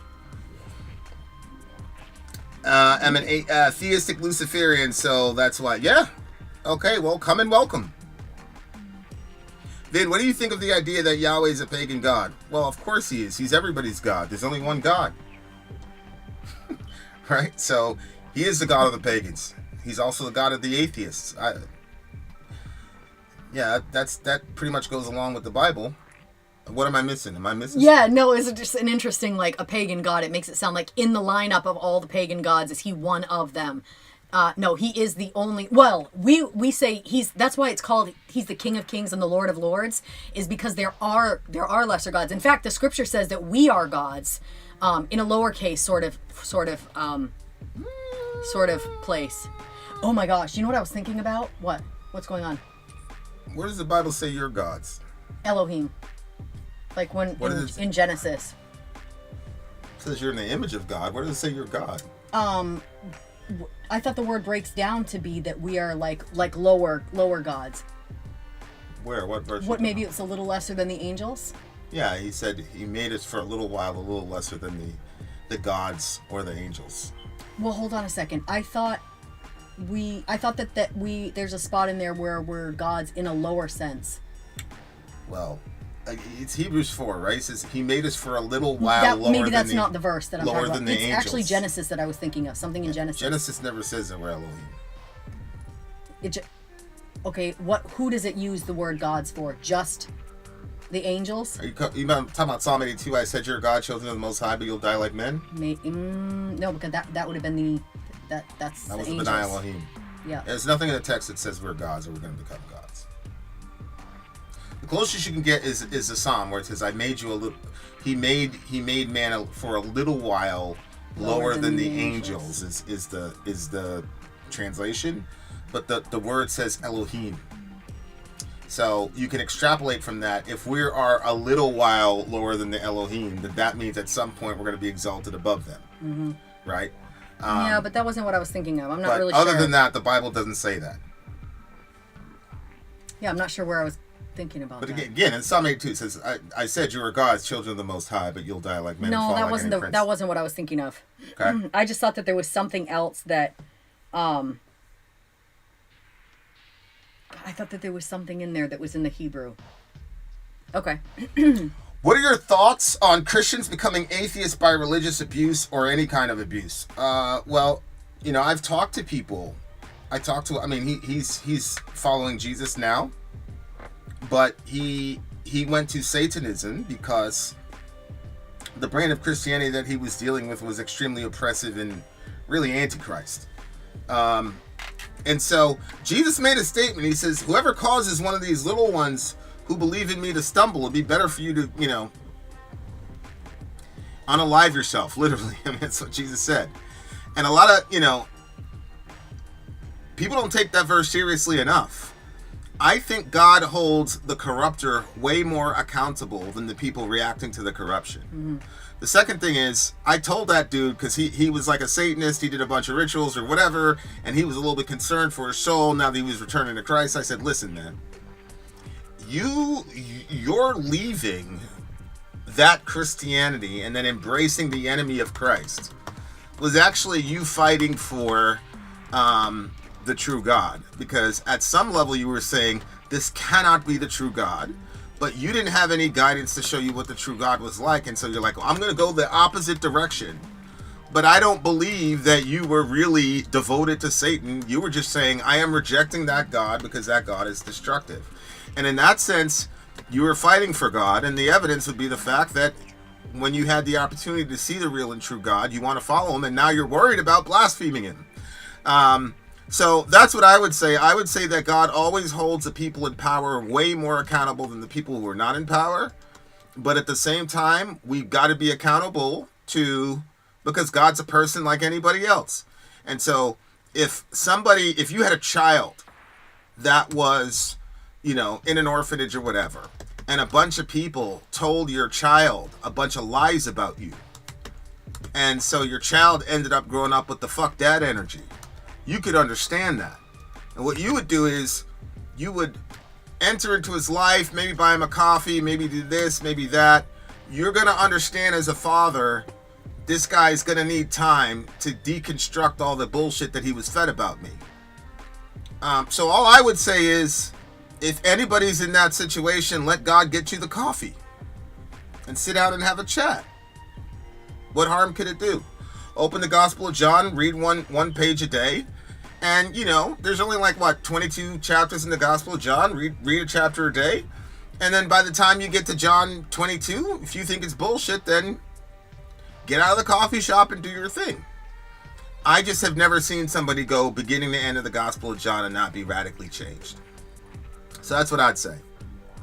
Good question. Emily Asun, what's up? Salam alaikum. Have you heard about the idea that the serpent in the garden was Jesus? What? I've heard variations of that. But I it's Billy Carson again. I don't think that that's true. I've never heard that before.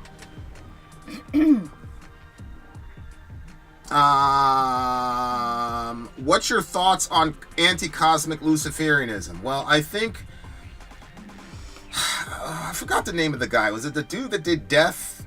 He had some like European name, but he was an anti-cosmic guy, and he ended up unaliving himself.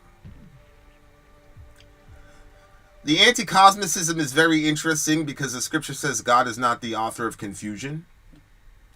And so there's sort of this like spiritual entropy that is kind of the centerpiece of that thought process. Obviously, anything that results in the death of people, I am against. What is fascinating to me, though, is the theistic aspect of that, which means that you have people that believe, which would be yourself, maybe, that Satan is an actual being with ontology in some dimension in the world, in reality, and I agree. What's confusing to me is why anybody would follow, especially because to me it appears that many Luciferians, especially the theistic ones, have a very big penchant on power and self-will. Why would you follow the creator, the created being, who by definition would be infinitely inferior to the creator? That's something I could never really understand. Furthermore, how anti-cosmic can we be? Does it only have to do with the cosmic sort of universe? Or does it also include chaos in people's personal lives? And if it doesn't include chaos in people's personal lives, if everything is inverted, I'm not particularly certain how you do not run into some serious moral anarchy in that kind of construct. So I actually have more of a question than an answer for that one. What is this cosmic Satanism? What's... I'll tell you in a second. Somebody asked me a question. Yeah, the dude from Dissection, correct. When my son was 11, Jesus Christ introduced my dad, who passed away of cancer when I was 15, to my son. In our backyard where my son was playing, I've been told this is not biblical. What do you think?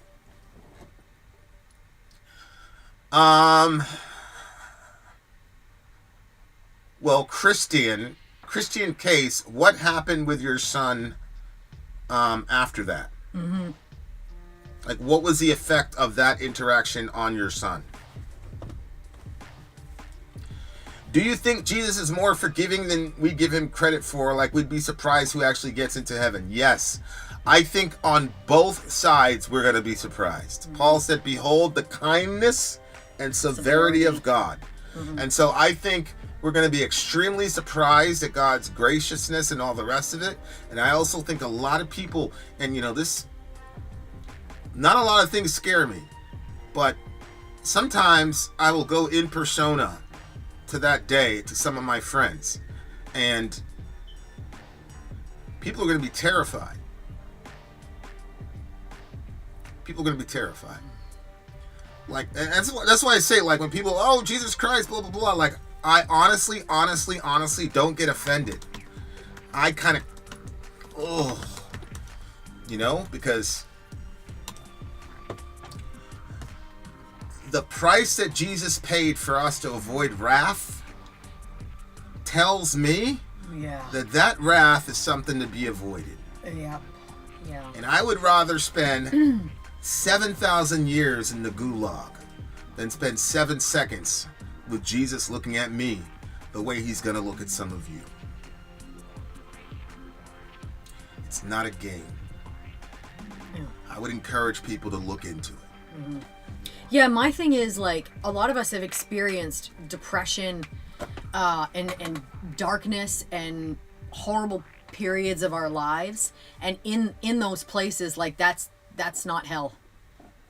That's still here, where there is still bits of grace to make it easier. So, like, whatever horrible whatever we've experienced here, like, that's nothing compared to the description of what that eternal place is like. So, and I'm not even talking about the place.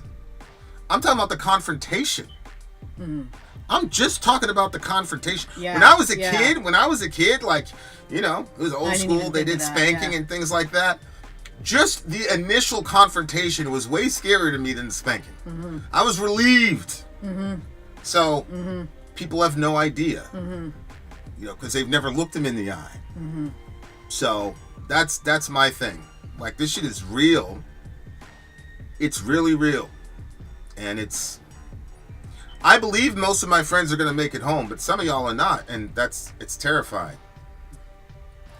We believe your God went against the will of the void, and that there are primordial deities like Tiamat, and the fallen angels are like Promethean type entities. We fight against the natural order. Yeah, but okay, so you fight against the natural order. So here's a question I have for you. Currently, the natural order is that adults take care of children. That's the natural order. You see it in nature, and you definitely see it in the human family. On what basis, if you're a Satanist in this denomination, could you say that pedophilia is an objectively wrong thing to do? Wouldn't pedophilia be the right thing to do if you're going to totally upend the natural order? Because the natural order is that adults generally do not have sex with children. Dogs generally do not mate with puppies. That's the natural order. They actually care for their young. Sometimes they eat them, and when we eat our young too, in clinics all over America. But the question I have for you is, sex with children is abnormal and unnatural. So, does your philosophy, religion, have any space for saying, yep, we're going to flip the natural order except for that? And on what basis could you make that determination? It's a serious question I have. Did you hear that Wes Huff appeared on Joe Rogan? Yes, I did see that. And that's why I'm asking about, Billy Carson, and I'm trying to be respectful, because Billy Carson has said so much crazy shit that was just so wrong, surface level, that, like I said, I was going to shoot a video about him, but I was like, no. It was just, So, yes, I'm very surprised. Mm-hmm. Xiaozing says, do you think the Bible is metaphoric? Well, the Bible is a document that's aware of itself. And so, for example, when it's telling us a story or a parable, it'll say, and he told them this parable. Mm-hmm. When it's speaking allegorically, it'll say, Galatians 4, Paul says, these two women can be allegorically looked upon. The book of Revelation starts off with the revelation of Jesus Christ, which God gave him to show the things to his servants which must soon take place. And the word for show is the Greek word seimino, which means literally to communicate with signs. So when the Bible is not being literal, it will tell you it's not being literal. When it's being poetic, it will tell you it's poetic. When it's speaking parabolically, it will tell you that. When it's speaking allegorically, it will tell you that. If it's speaking metaphorically, it will tell you that. The Bible is not one book. It is actually a collection of 66 books, 40 authors, spanning multiple genres. You have historical narrative, you have didactic teaching, you have poetry, wisdom literature, that type of thing. So prophetic works. That's how I'd answer that question. We're nihilistic. We believe right and wrong are illusions that do what thou wilt to escape the cosmic order and to return back to the pre-creation state. Right. So, and I'm not being funny, but if you do that to a child, and you are serially known for doing that to a child, you could get yourself killed really easily, right? So, from your perspective, then I guess pedophilia would be okay, because you're upending the natural. I'm not saying you're a pedophile, but you're upending the natural order, and you're doing things that's going to help you escape from this world because folks are going to kill you. I mean, is that what you're saying? It's to reject the human because it's a prison. It's been imprisoned by your God. Okay, so then we agree that pedophilia not only would not be spoken against, but should be practiced, because it's a bastardization of the natural order, and it is a kind of life that will lead you to death. To a quick release from the prison that our God supposedly trapped you in. That's crazy. Oh, so it's not. I mean, I want to hear what he has to say. Do you think intercession in Catholicism is idolatry?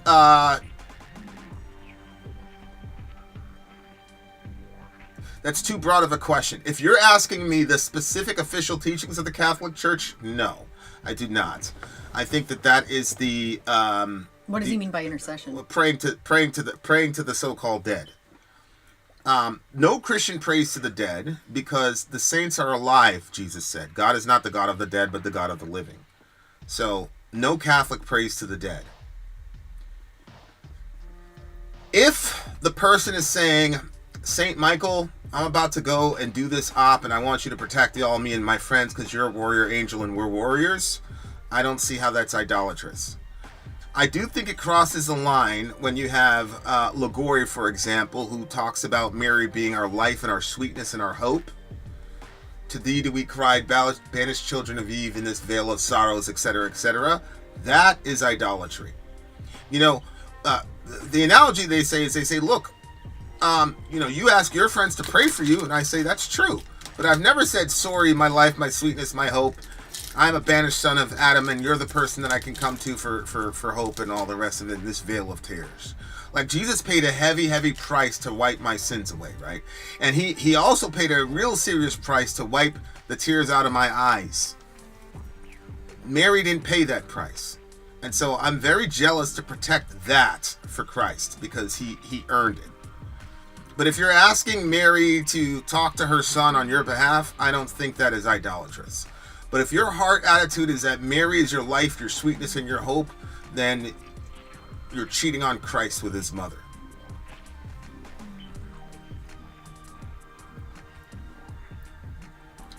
We believe death is the ultimate liberation. Okay, so that means that a person, and Dark Gods, I really need you to answer this question. That means that a person could commit an act of pedophilia, murder the child, and then kill himself and be consistent with the tenets of your religion. Is that right or wrong? Because the natural order is to preserve life and to expand life, and you guys want to undo the natural order. The natural order is that the stronger adults protect their children and protect them from exploitation. The unnatural thing to do would be to sexually exploit your child. And then you said death is the ultimate freedom. So after you've exploited the child and upended the natural order, then you can kill him and kill yourself. Is that something that is consistent with your religion? It's a yes or no question.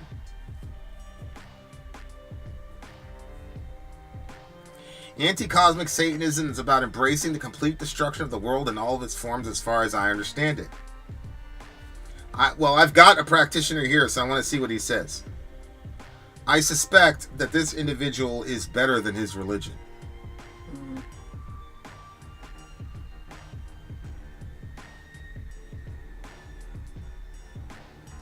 Jesus on the cross represents the denial of the body ego, dying on the cross, showing an extreme example of denying ego wants and needs, coming into the true self of the soul, the God within all of us. Dying for our sins shows us the ego doesn't matter. Only thing that matters in our soul, as it's all that we take with us in this life and is actually real. Yeah, Zhao, I think that's your philosophy, but it's completely unbiblical. Number one, the Bible does not say that we're souls alone and that death frees us from the shell of the body. Actually, the body is going to be physically resurrected, and that we're gonna be operating in a permanent physical universe.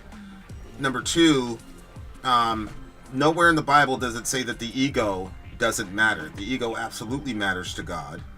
As a matter of fact, the scripture says that if you do not seek for glory and honor, that you're going to hell. Jesus did not come here to kill our ego. He came to kill our sin, and those are not the same thing. Okay, so the answer is yes. According to your religion, it is a good thing to commit an act of pedophilia against a child, a baby. So according to your religion, you can rape, you should, not could, but should. You should rape a baby, kill that child, and then kill yourself. I appreciate your honesty, and your religion is rightly called satanic. I believe, though, that you have the image of God so imprinted on you that you are better than your religion. Mm-hmm. Which is why you haven't done that and you're talking to us now. And the fact of the matter is that probably happened to you. It wouldn't surprise me if something like that happened to you. But I do not think that embracing that kind of philosophy is the way out. Just my opinion.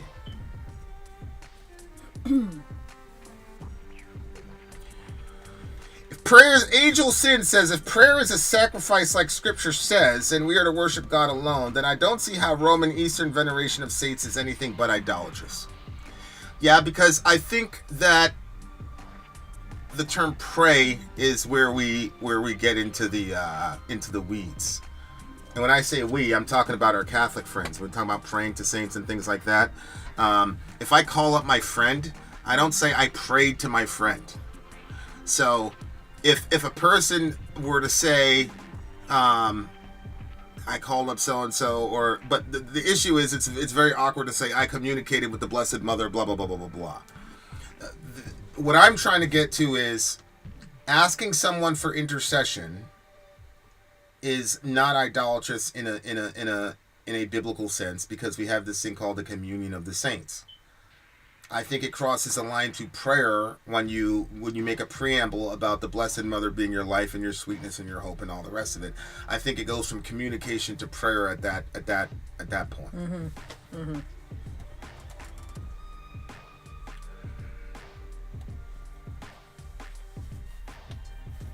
Yeah, but Temple, you don't believe that that's good, though.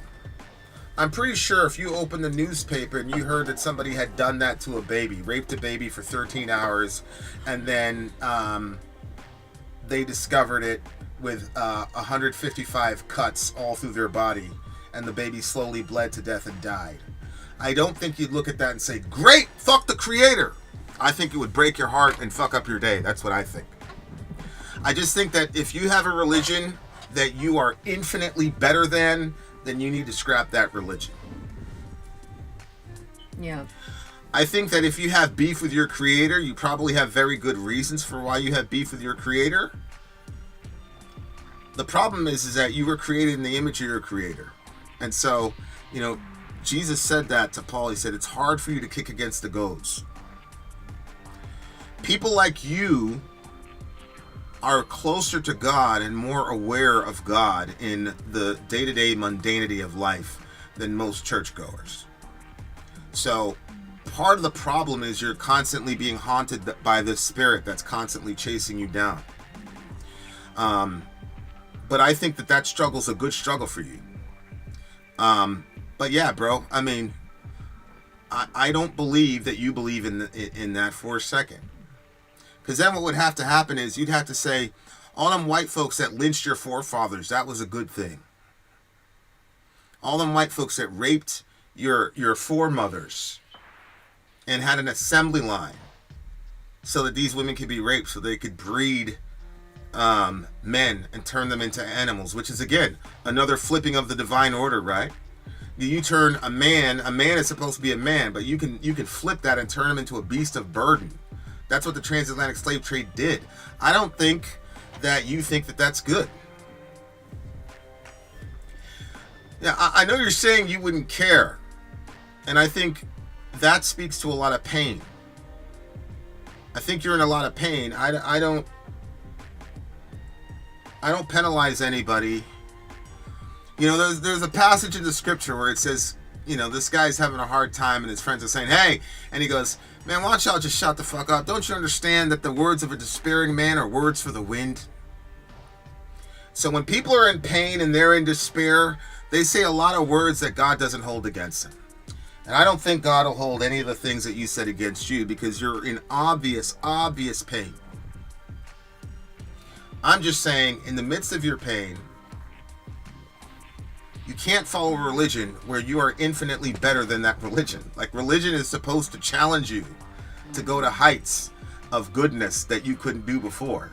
So if you've got a religion that you can outstrip in goodness on your worst day, that's not enough of a challenge, I think.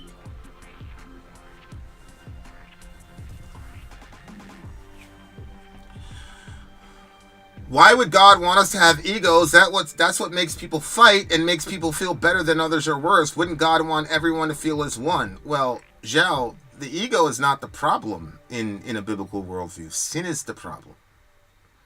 Jesus of Nazareth had an ego. He had a big one. As a matter of fact, when he said I am, literally, the Greek term is ego, I me. Ego, E-G-O. The ego is important because it differentiates sentient beings from one another. Mm-hmm. So ego is not the problem. It is ego infused with our sinful nature that's the problem. My favorite human is Richard Ramirez. Right, because Richard Ramirez is a serial killer, and a lot of people who are obsessed with serial killers enjoy the power that they believe that those people have, because it is an ultimate power to take someone's life from them. But there's a difference between clean power and dirty power. And so you are under a bunch of spiritual, emotional oppression from abuse that you suffered when you were younger. And abuse that you continue to suffer through the spirits that you open yourself to. Right, because when you start... here's the thing. The spirits that you're giving yourself to are the same spirits that fucked you up when you were younger. It's the same guys. Same team. So I don't got no judgments for you, but there's a reason that you're here. Right? So, I understand. When a person's violated at a young age and they can't defend themselves and they want power, there's nothing wrong with that.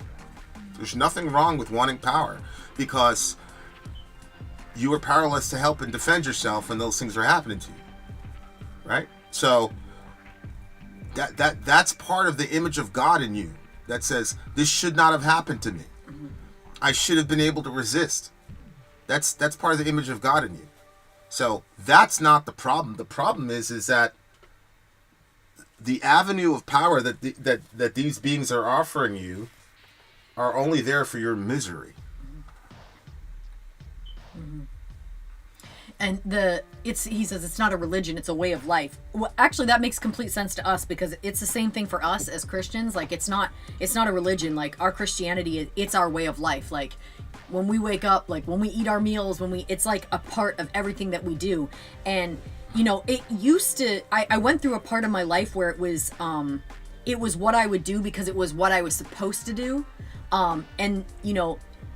But then I've gone through phases like where I am now, where it's not because it's supposed to, it's because I cannot live otherwise. Like, my day, and it's not like, it is a sort of desperation point, because it's like, I have to get to the creator of the universe, and the lover of my soul, but it's also this, like, it's not a last-ditch desperation. Yeah, it's not, almost this is like, the last thing I have. Yeah, it's almost like that feeling of when you, like, first fall in love with somebody and you cannot do anything other than get around that person because you have to be around them. Or Vinny and I, even as we work together and live together and sleep together and do everything together. So I guess it doesn't have to be just when you're first together, but... Yes. Do you ever feel like some Christians are just be led in a cult? I believe you should research all religions before choosing what religion is yours. Well, Zhao, there are literally hundreds of religions in the world. So if you're going to research all of them, you'd never really have time to come down on a position. What I would say is, there's only one religion where the adherents say, our God actually entered into human history and was observed by historians and lived and died and actually pulled off a resurrection. And so for me, it's like, okay, well, I'll look at that guy first, because that's the craziest claim of all time. And if that guy's right, then I'm following him. If he's not right, then yeah, you can go back to, I guess, individually researching the 9 million religions out there. But I don't believe that I need to research all religions to know which one is the truth. Do you think that Shemyaza and Azazel and the crew are the locusts from the bottomless pit of Revelation? No. It's the same thing as, like, when you're dealing with counterfeit. I don't know if you've ever worked with money. I used to work at a job where we worked with money and IDs. And, we didn't study every fake ID that was out there or every fake bill. The only thing that we did is we had to know what the real ones looked like. And then you can tell every fake after you know what the real is. So it's the same thing with religion. Like when you have the true religion, the similarities between the false religions, they are very similar. They just basically come in different colors, but they're all basically the same message. Where the message of Christianity is different. It's about sacrifice and the way that Jesus Christ, the King of the universe, lived and died for us, so that way we could have freedom from the sin that keeps us captive. Is there's nothing like it. You know, a lot of other religions, they're man-made. All the other religions, they're man-made, so they're the center of the religion and like what you get from the religion. You know, like Islam, you know, you're gonna get virgins and rivers of wine. You know, Jesus says don't look at a woman with lust. It says not to hate, you know, stuff like that. So the Christian religion, like, it really calls you higher than yourself. And it doesn't give you the things that you would like want to do naturally. Like it's a direction that you go in, and that God supernaturally helps you to walk in, because you know that apart from him you couldn't do it.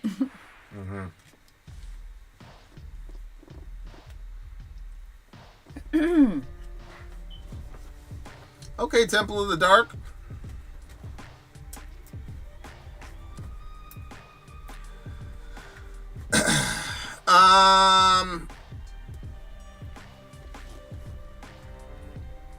All right, guys, 10-minute warning. 10-minute warning.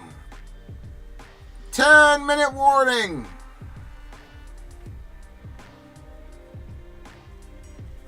I appreciate your commentary on my question about jokes about Jesus. As a Catholic, I do wonder, are jokes that ponder about biblical history always blasphemous? Because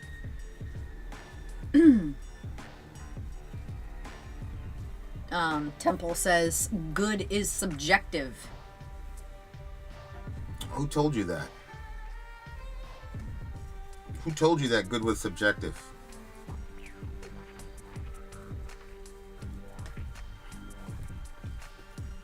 Afterwards, I want to learn more about the historical context. After you hear the jokes? Well, you're a Christian though, right? So that's not the effect that those jokes have on everybody. I promise you that.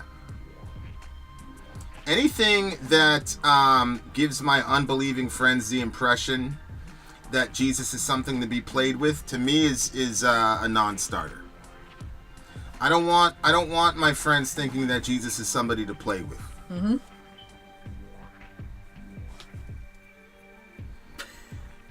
People have no idea. Mm-hmm. That man has devoured all of his ops, and he's been undefeated.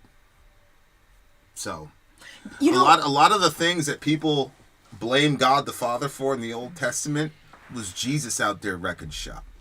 Jesus was the one that was about to destroy the entire city because of David and his numbering of the men. And it says the angel of the Lord was there, suspended between heaven and earth, about to destroy the city. And then God the Father had to say, whoa, chill, stay your hand. Mm-hmm. Don't kill them all. Mm-hmm. So Jesus is the hothead in the Trinity. Mm-hmm.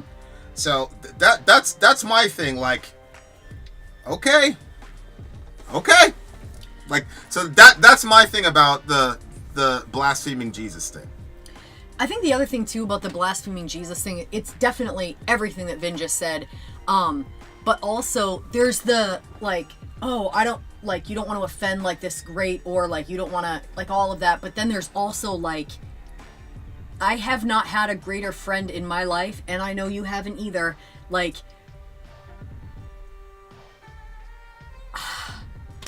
there's just something about Jesus, man. Like when he says something to you, or he shows you something, and the care that he gives us and the way that he walks with us, like, I don't know, like it's indescribable, the comfort that he brings you in your darkest times, and the way that he like lets you know like you're not alone, and the way that he keeps us through our darkest times. Like, I don't know, I just think that for that, even like if you had a best friend right here beside you, like, would you want people mocking your best friend, like the one that like saved your life and everything, or would you be like, what the, so it can be the same thing for that too. Like when you know Jesus like that, it's like I don't think I want you mocking. Yeah, my guy. Yeah, I do think for people who have not experienced what it's like to be with Jesus, I agree. Like they don't understand. I'm not saying that I don't take personal umbrage to somebody mocking Christ. I'm just saying, like, what's really going on in my heart is like, man, these people have no idea. When he came down here, he was meek and mild because he wanted to accomplish redemption, but he's a man of war, the scripture says. So that's always been my thing. Like, people, I just want people to understand, like, this is who you're dealing with when you're talking about this man. I you know, it get real ugly, really quickly.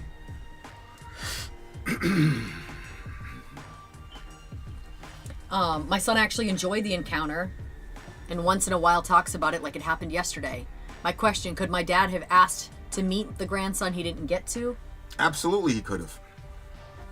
I mean, look, you have Moses and Elijah in a post-mortem situation on the Mount of Transfiguration. That happened. It happened one time. There's also, you know, Saul coming back one time in the Old Testament. So if a person says, oh yeah, this happens every week, I'd probably be like, either you're lying or this is not good. But if it happened one time and the result is that the person believes in Christ and holds to Christ, then yeah, I'm not going to say that was from a demon.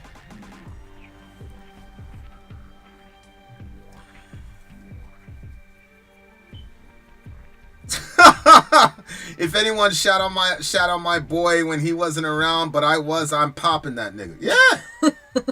Yeah.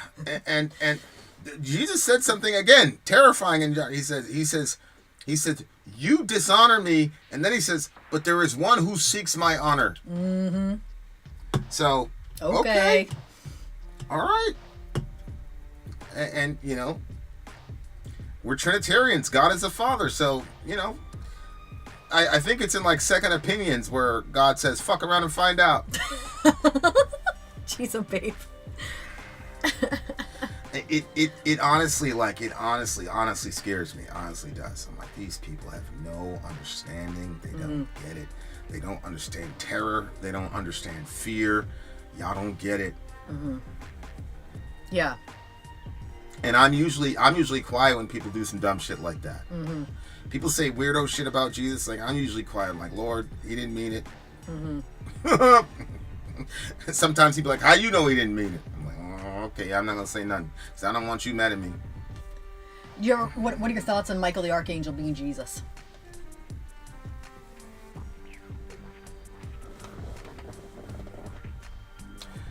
I think it's extremely possible, if not probable. No kidding. Yeah. Why? Well, he's the prince over Israel. I had a Seventh-day Adventist friend that explained it, and I said, you know what? He said, look, when God in the Old Testament is interacting with humans, he shows up like a human, so they have a point of reference. Right? He said, the angels are just as far away from God's glory as we are, because they're created. There's an infinite gap between him and God. So when God shows up to talk to angels, how is he going to show up? Like one of them. Because they need a point of reference just like we need a point of reference. Yeah, but they go before his throne. So you think he shows himself as an angel when he comes before the throne? I think that their perceptive abilities, right, are limited just like ours are. And so when we imagine God, we automatically have a humanoid appearance, right? Because that's all we have as a point of reference. I mean, that's the point of reference he gives us, too. So, you know, from a Kantian perspective, none of us are seeing the thing in itself, including angels. They're not seeing the thing in itself either. I guess I always thought that they saw him. But, yeah, how would they be able to see him in all his glory? They see a mediated version of God, just like we see a mediated version of God. Right, because if we're for a little while lower than the angels, correct, then that means when we're above them, that's when we're going to see him in his glory. That means, that's interesting. Seeing the face of God is an eternal project. Yeah. right? Because seeing the face of It's God, an eternal revelation. right? It means to see God as He truly and ultimately is. That's why He said, "You can see my back, but you can't see my face." Yeah. So that's how I'd answer that question. That's why eternity is so long, because it would take all of eternity to reveal God to us. There is no end. There is no, it will go on forever. That's so interesting, because when I was praying for Sonny, and I prayed that Michael the Archangel would come to visit him. I had no idea I was asking for Jesus. Well, I mean, look. I just felt like I was supposed to pray it, so I did. So whatever this means. Joshua runs into the commander of the host, Mm-hmm. right? And when you get to Revelation, it says Michael and his angels Yeah.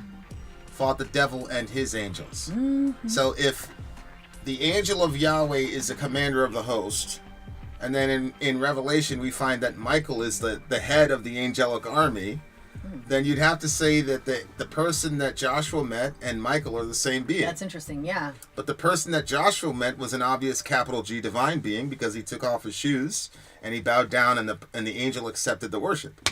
So it's obviously a divine being. And so that's where the connections get made between Michael and What are those two Jesus. verses?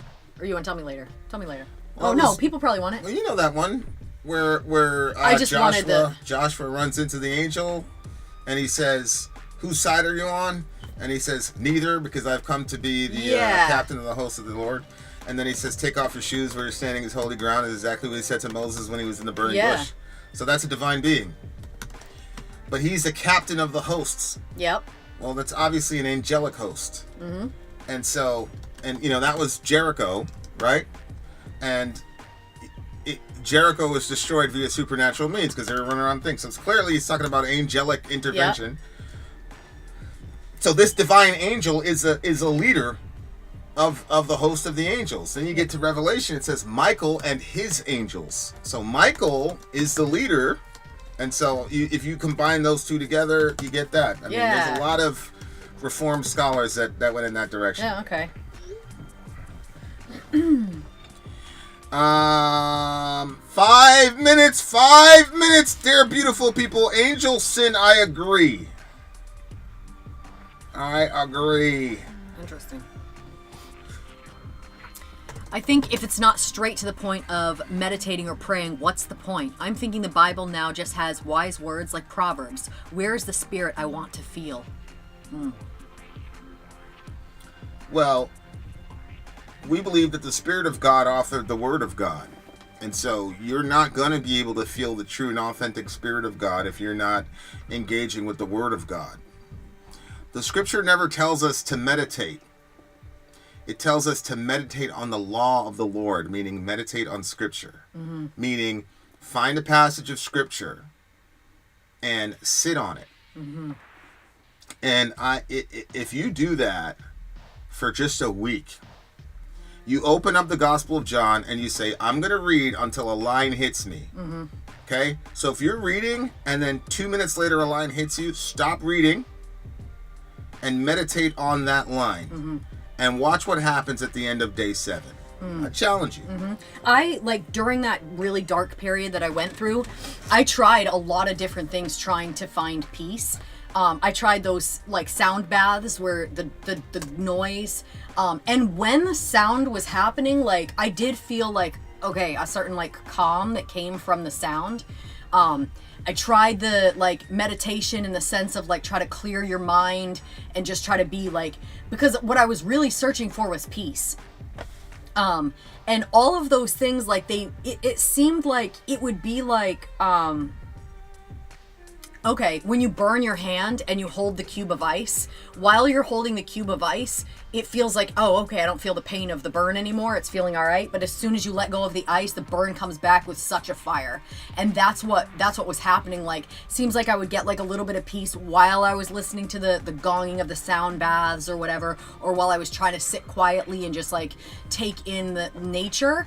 But it it just seemed like when I left that moment, the fire of the burn came back even more, and I was less peaceful than before because I thought there was going to be some sort of release, and then there really wasn't. Nothing certainly long term that went any time past when I was sitting there in that moment. I mean, I'm a mom of 7 kids. Like, you have to come out of that moment, and when you do, there's a lot going on. Tibetan stuff is just not very practical for... Yeah. Right. I'm not dissing it. It's just not practical for the world. Yeah. And that's one of the secrets of why the Christian religion is so successful, is because it's just a lot of very pragmatic applications to it. Mm-hmm. But now, like, on the other side of that darkness, like, I wasn't even intending to like meditate on the word like you were saying. It was just, I started reading and I was like, wow. And like, as I was reading, like I had to just stop and think about it. And I kept like thinking about it. And like, I didn't realize how much time passed while I was doing it and just like reading those verses and thinking about all the things that they meant and all the things that it could mean. And then looking at other verses and other things, like, and it was like, there was so much like calm, and it was weird because I was doing stuff, like I was, you could say, working, because I was researching, but I was like, it was so calm, like in that time. If you pump it, yep, there you go, you got it. There was like a calm, and then the peace stayed with me even when I left, and I went into the chaos of our family and, you know, cooking for everybody and doing all kinds of stuff. There was a lot going on, and I still had like that, like it carried with me and it stayed with me, where like none of those other things did. Like, I mean, I tried them. I tried them all. Well, I didn't try them all, but I was gonna say, you didn't try them all. I didn't try them all, but I did try some. I tried a lot of different things, trying to find some sort of reprieve when I was in that bad How spot. can you be sure that when you're talking to Jesus, or let's say Luke or John or an angel of God himself, do you see their faces?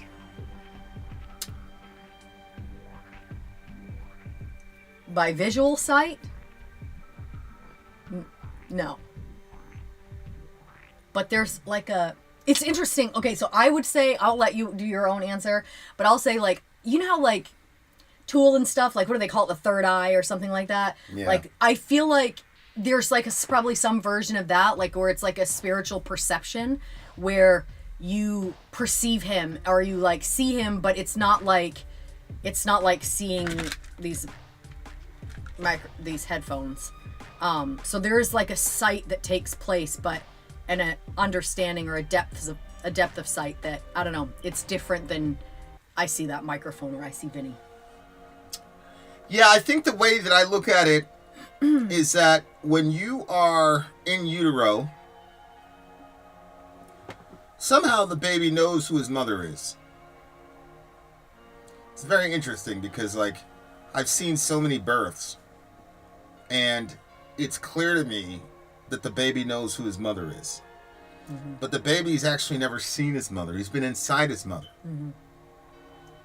But there's that non-physical familiarity that child has with its mother that's inexplicable. Mm-hmm. Paul said, now we see through a glass darkly. Because what's fascinating is, and this is going to dovetail into somebody else's question about the divine feminine.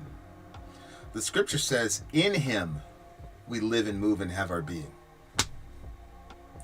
And so, in that sense, God is presented as a giant womb carrying all of us, because we're in him.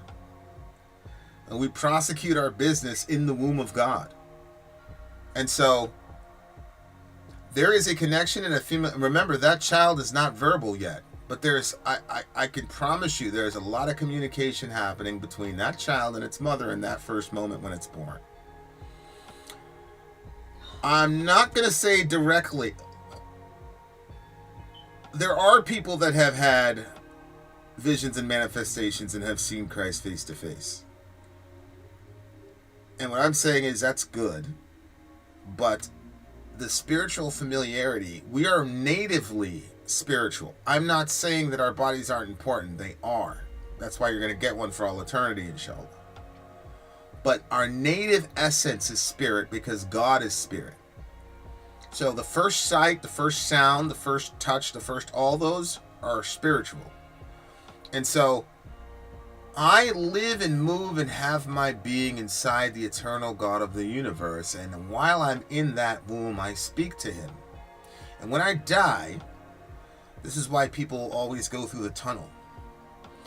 You know, you have a little baby, and the baby also goes through a little tunnel with light at the end, right?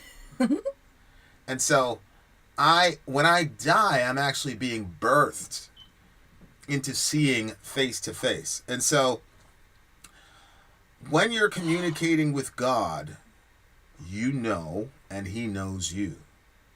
We had a person, I had met her for 20 minutes, and then 20 minutes later we baptized her, like that night. And then when we looked into her journal, she was quoting Bible passages. And she'd never read the Bible. She was quoting biblical themes. Wasn't from a Bible family, none of that. She had no idea that she was interfacing with God on a really deep level. Mm-hmm. But after she was born again, she said, "Oh! Mm-hmm. Wait!" Mm-hmm. And that's what it's like. Prior to people's conversion, there's an experience of a deeper, oh. And then when you die, then you get delivered, and the midwives are around, and everybody's happy, and you're a little confused, and you're looking around, and the place is glorious, sure, but the first thing you're going to do is, where's mom? And then it's really interesting because it says that he was in the beginning with God. You know, in the beginning was the word with God, word was God. It actually says that the literal word for with God is bosom. And Christ was on the bosom, the breast of the Father. And then later on in the Gospel of John, you see John resting on the breast of Christ, right? Mm-hmm. And obviously you're supposed to see the correlation there. And so, when I'm finally born, I'm gonna get put back on the breast of the Father, and he's gonna hold me and say, "It's okay. This is your new place. Everybody loves you." That type of thing. But when you're a baby, you know, you hear the voice of your mother in the womb, right? But it's not until you're born that you associate the vocalization of your mother with the physical appearance of her face. You go, "Oh, that's who's been talking to me the entire time." So I've never met a person who converted to Christianity where God wasn't already with them. They just didn't have the insight to understand what was going on. Mm-hmm. They were hearing the echoes of their parent, but they didn't know it was their parent. So, and that also goes into why Proverbs chapter 8 has this character called wisdom. And wisdom says, was that the Lord possessed me at the beginning of his way. And then wisdom just goes on and on about, I was eternally, he's actually talking about dancing before God. That's what the text says. It literally means that he was dancing. You know that little circular dance that they do? That's the word that's used. Wisdom was doing to speak of wisdom dancing around God because he's exuberant. She is exuberant about what God is creating. And wisdom says, "I was daily his delight." And then he talks about rejoicing in the children of men. And so there is obviously a John chapter 1 sort of perichoresis, where the members of the Trinity are interfacing with each other. That's a clear, if you're a New Testament person, you go, "Oh, that's Jesus." The problem is that wisdom is in the feminine in that text. And a lot of Christians have a problem with that, which absolutely makes no sense because Adam is called the image of God, and we know that Eve was inside of Adam when he was created. And that men and women are both in the image of God. Mm-hmm. And because of that, women also image God. And there are times in the scripture where God presents himself in a feminine context. And wisdom in Proverbs 8 is clearly one of them. Mm-hmm. The book of Proverbs, wisdom is the pinnacle of righteousness. And unfortunately for many of our friends who are not fans of women, it's women all through the text. Mm-hmm. Wisdom is a woman all through the book of Proverbs. And so, and Jesus quotes. He says, I'll mock at your destruction because when I called, you didn't answer. And Jesus says, where I'm going, you cannot come. Very much alluding to the words of wisdom in Proverbs. So wisdom in Proverbs is not a pushover. She calls out in the streets. She says, come on, how long will you do this to yourself, blah, blah, blah. But again, she's also not somebody you should fuck around with. Because you fuck around with her long enough, she's going to say, cool, I'll mock your destruction. When you call, when you call, I won't answer, because when I called, you didn't answer. So again, it's this kindness and severity of God. But yeah, that's different. And Paul says it explicitly. Christ is for us wisdom. So that's what I'll say. I'll say that there is a masculine and a feminine to God. That's obvious because men and women are both created in the image of God. Adam is called the image of God, and Eve is inside of Adam at that time. So it's clear. And so, yeah, I'd answer it that way. Dance that. Who does it? Sorry, I might have missed it. The wisdom in Proverbs 8 dances with joy around God, because she's overjoyed at the way that He creates and His excellence in everything that He does. Look at XBM line. Hey Vin, the answer is my son at 18 now has no doubt about Jesus because he still remembers the encounter like it was yesterday. My son isn't believed except by myself and his mom, sadly. Well, then I would say that it was from God, because your son is now 18. He's an adult now, and he's got no doubt because he had that experience, and it's keeping him on the track. Then it was from God. Simple. You know a tree by its fruits. And if that thing happened a decade ago or whenever it happened, and it had a significant impact on him, and it's keeping him on the straight path, then we could say, yes, it's from God. Now all you do is encourage him to not look for apparitions of the people who've gone ahead of us. His business now is to make sure that he can meet up with his grandfather forever, with the Jesus who hung out with him in the backyard, right? That's how to handle it. I know a lot of people say, oh, it's demonic, it didn't happen, blah, blah, blah, blah. Man, I don't got the right to say that. I wasn't there. I don't know your son. All I can tell you is that Scripture says a tree's known by its fruit. And that this universe is a lot stranger and weirder than we believe. And if you look at the way that Jesus interacts with people, He never does the same thing twice. Never. And the reason is because He loves us so much, He wants a story with each of us. So that's a story that those two have that nobody else in the universe has had or will ever have. That's for them. And I've got a lot of stuff that's just for me. So I have no jealousy for your son. Good for him. Vin, you missed my question. Okay,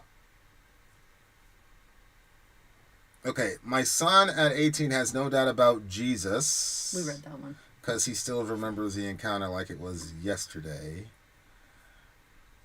Sadly, Vin, sorry, my son isn't interested in going to church. No, Sadly, it was Hunter's message. No. Oh, okay. I'm still reading Kristen Case. Oh, okay. He's not interested in going to church. Only myself and his mom believe him. I guess my question is more, could my dad have asked to meet his grandson? Well, yeah, I mean, he could have. And look, if he's not going to church now, but he still believes in Jesus, that's still a good thing.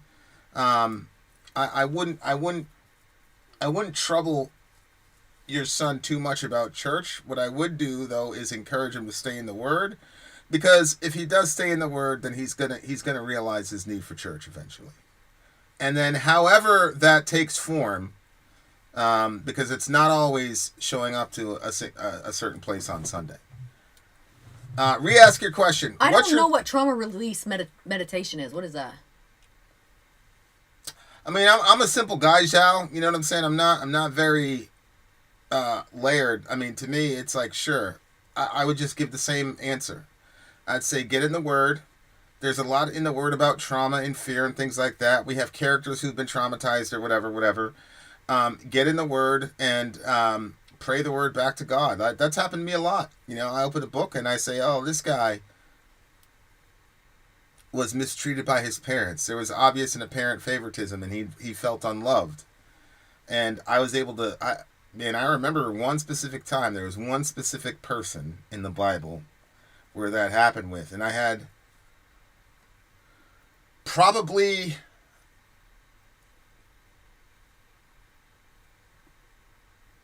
the most esoteric and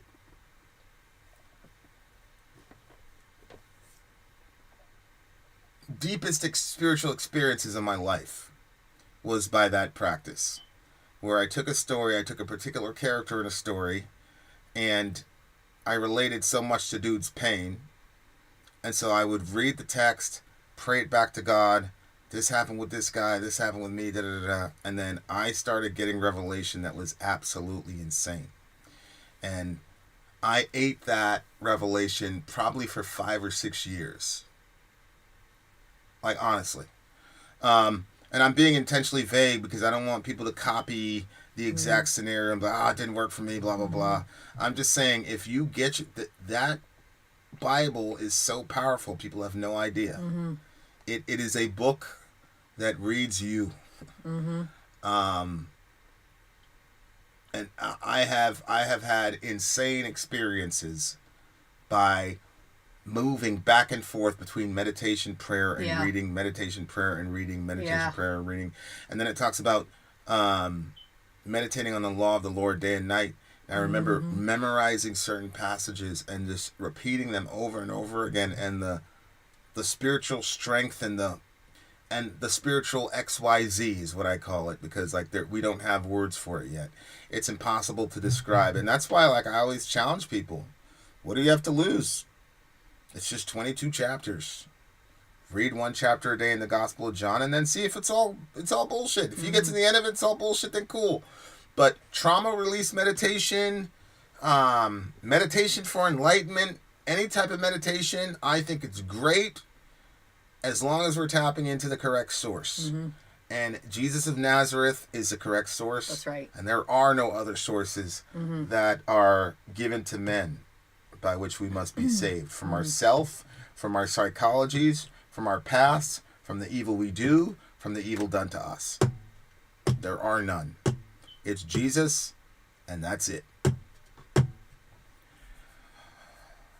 Nothing Christian about showing Moloch in the background. Well, this is an owl. And I think the owl is really, really cool. It's also an 8K. It's also somebody said it was Drake's metal album we just got done reviewing? Yeah, we just got done doing XBM. it. Yeah. All right, guys. We got time for one more question. Oh my god, baby, you just said it was 10 minutes. Yeah, one more question. Right? No, I mean, you can do one more question. I'm just saying, when you say 10 minutes, what are you talking the about? crowd was right. What are you talking about? It's been longer than 10 minutes, and now you're like, one more question. You say Drake is a black metal icon, he said. I don't know if I'd say Drake is a... No, they were saying Drake had a black metal album. Yeah, but XBM just said that Drake, he's a black metal icon. He's just playing her. He's just kidding like Jason. I'm just kidding like Jason. Unless you're going to do it.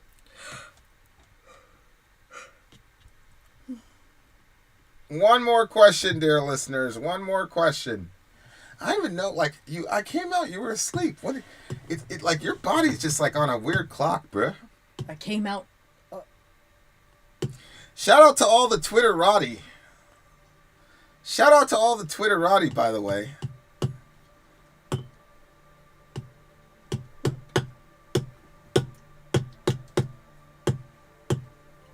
Moloch the Owl, the band probably venerates it.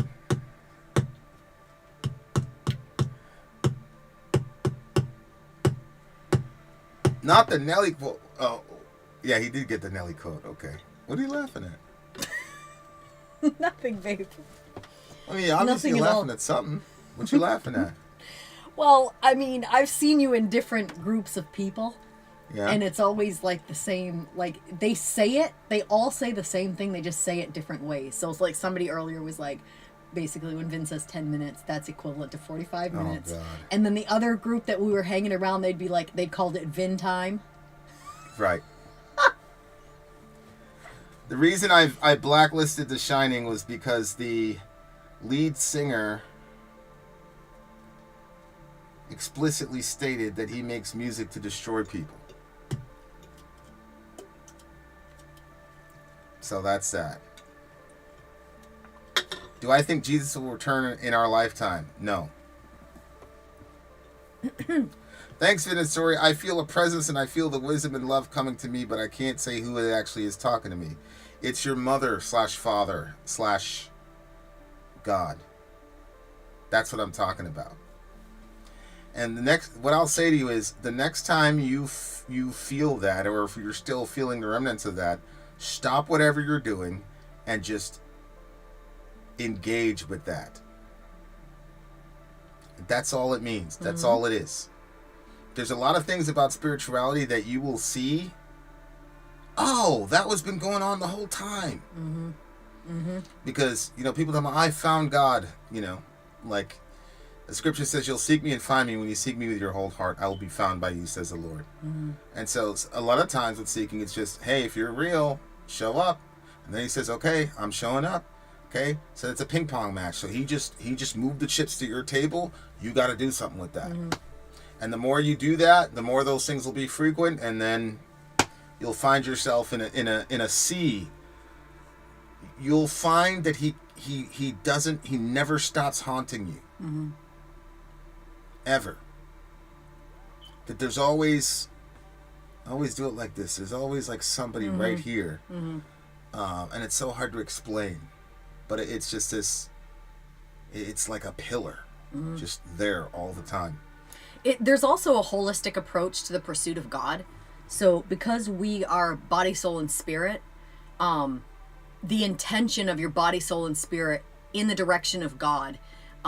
So body-wise, you do something physical to get, you know what I mean? Like you open up the Word of God, you read that. The soul, like allowing, like meditating on it, that like gets it inside of you, like really getting it into yourself instead of just like reading it and letting, like when you read a chunk and you're like, I don't even know what that just said. Like not that, like read it and like let it enter you, let it change you in ways. And then the spirit is like that pursuit of like, I'm trying to get to the King of Kings and the Lord of Lords, Jesus Christ himself. And then the dedicated or the dedication to that intention, like the intention of meeting with God with that holistic approach, like just going in that direction and not giving up on it. It's like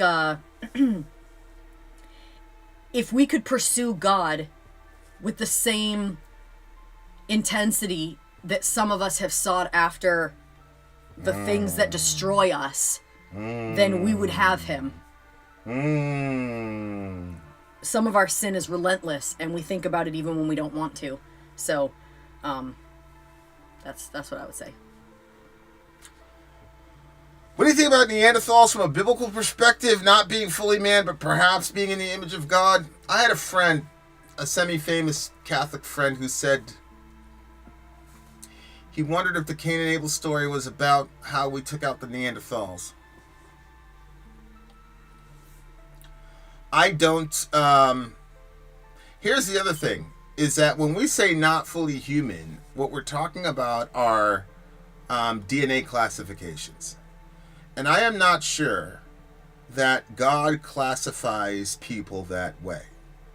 So I'm not sure that God doesn't consider Neanderthals to be human, fully human. You see what I'm saying? There's nothing biblically where it talks about, hey, your DNA is what determines whether or not you're an image bearer of God. So, I am not certain that Neanderthals do not count as human in God's economy. Just because they have DNA variants and things like that, and at the human level, we say that they're not fully human, I'm not certain that God looks at it that way. See what I'm saying? So, I am not sure. All right, you beautiful people, thank you guys so much for hanging out. Thank you for all the questions. I said 10 minutes ago that we'd have 10 minutes, and I landed exactly on the dot. So Did you really? No, of course not. It was like Oh, I was like, I really thought it was a lot longer than that. Minutes. Thank you guys very much. Shout out to all the Twitter heads. Most of our people today were listening from Twitter, so shout out to y'all. We will see you guys very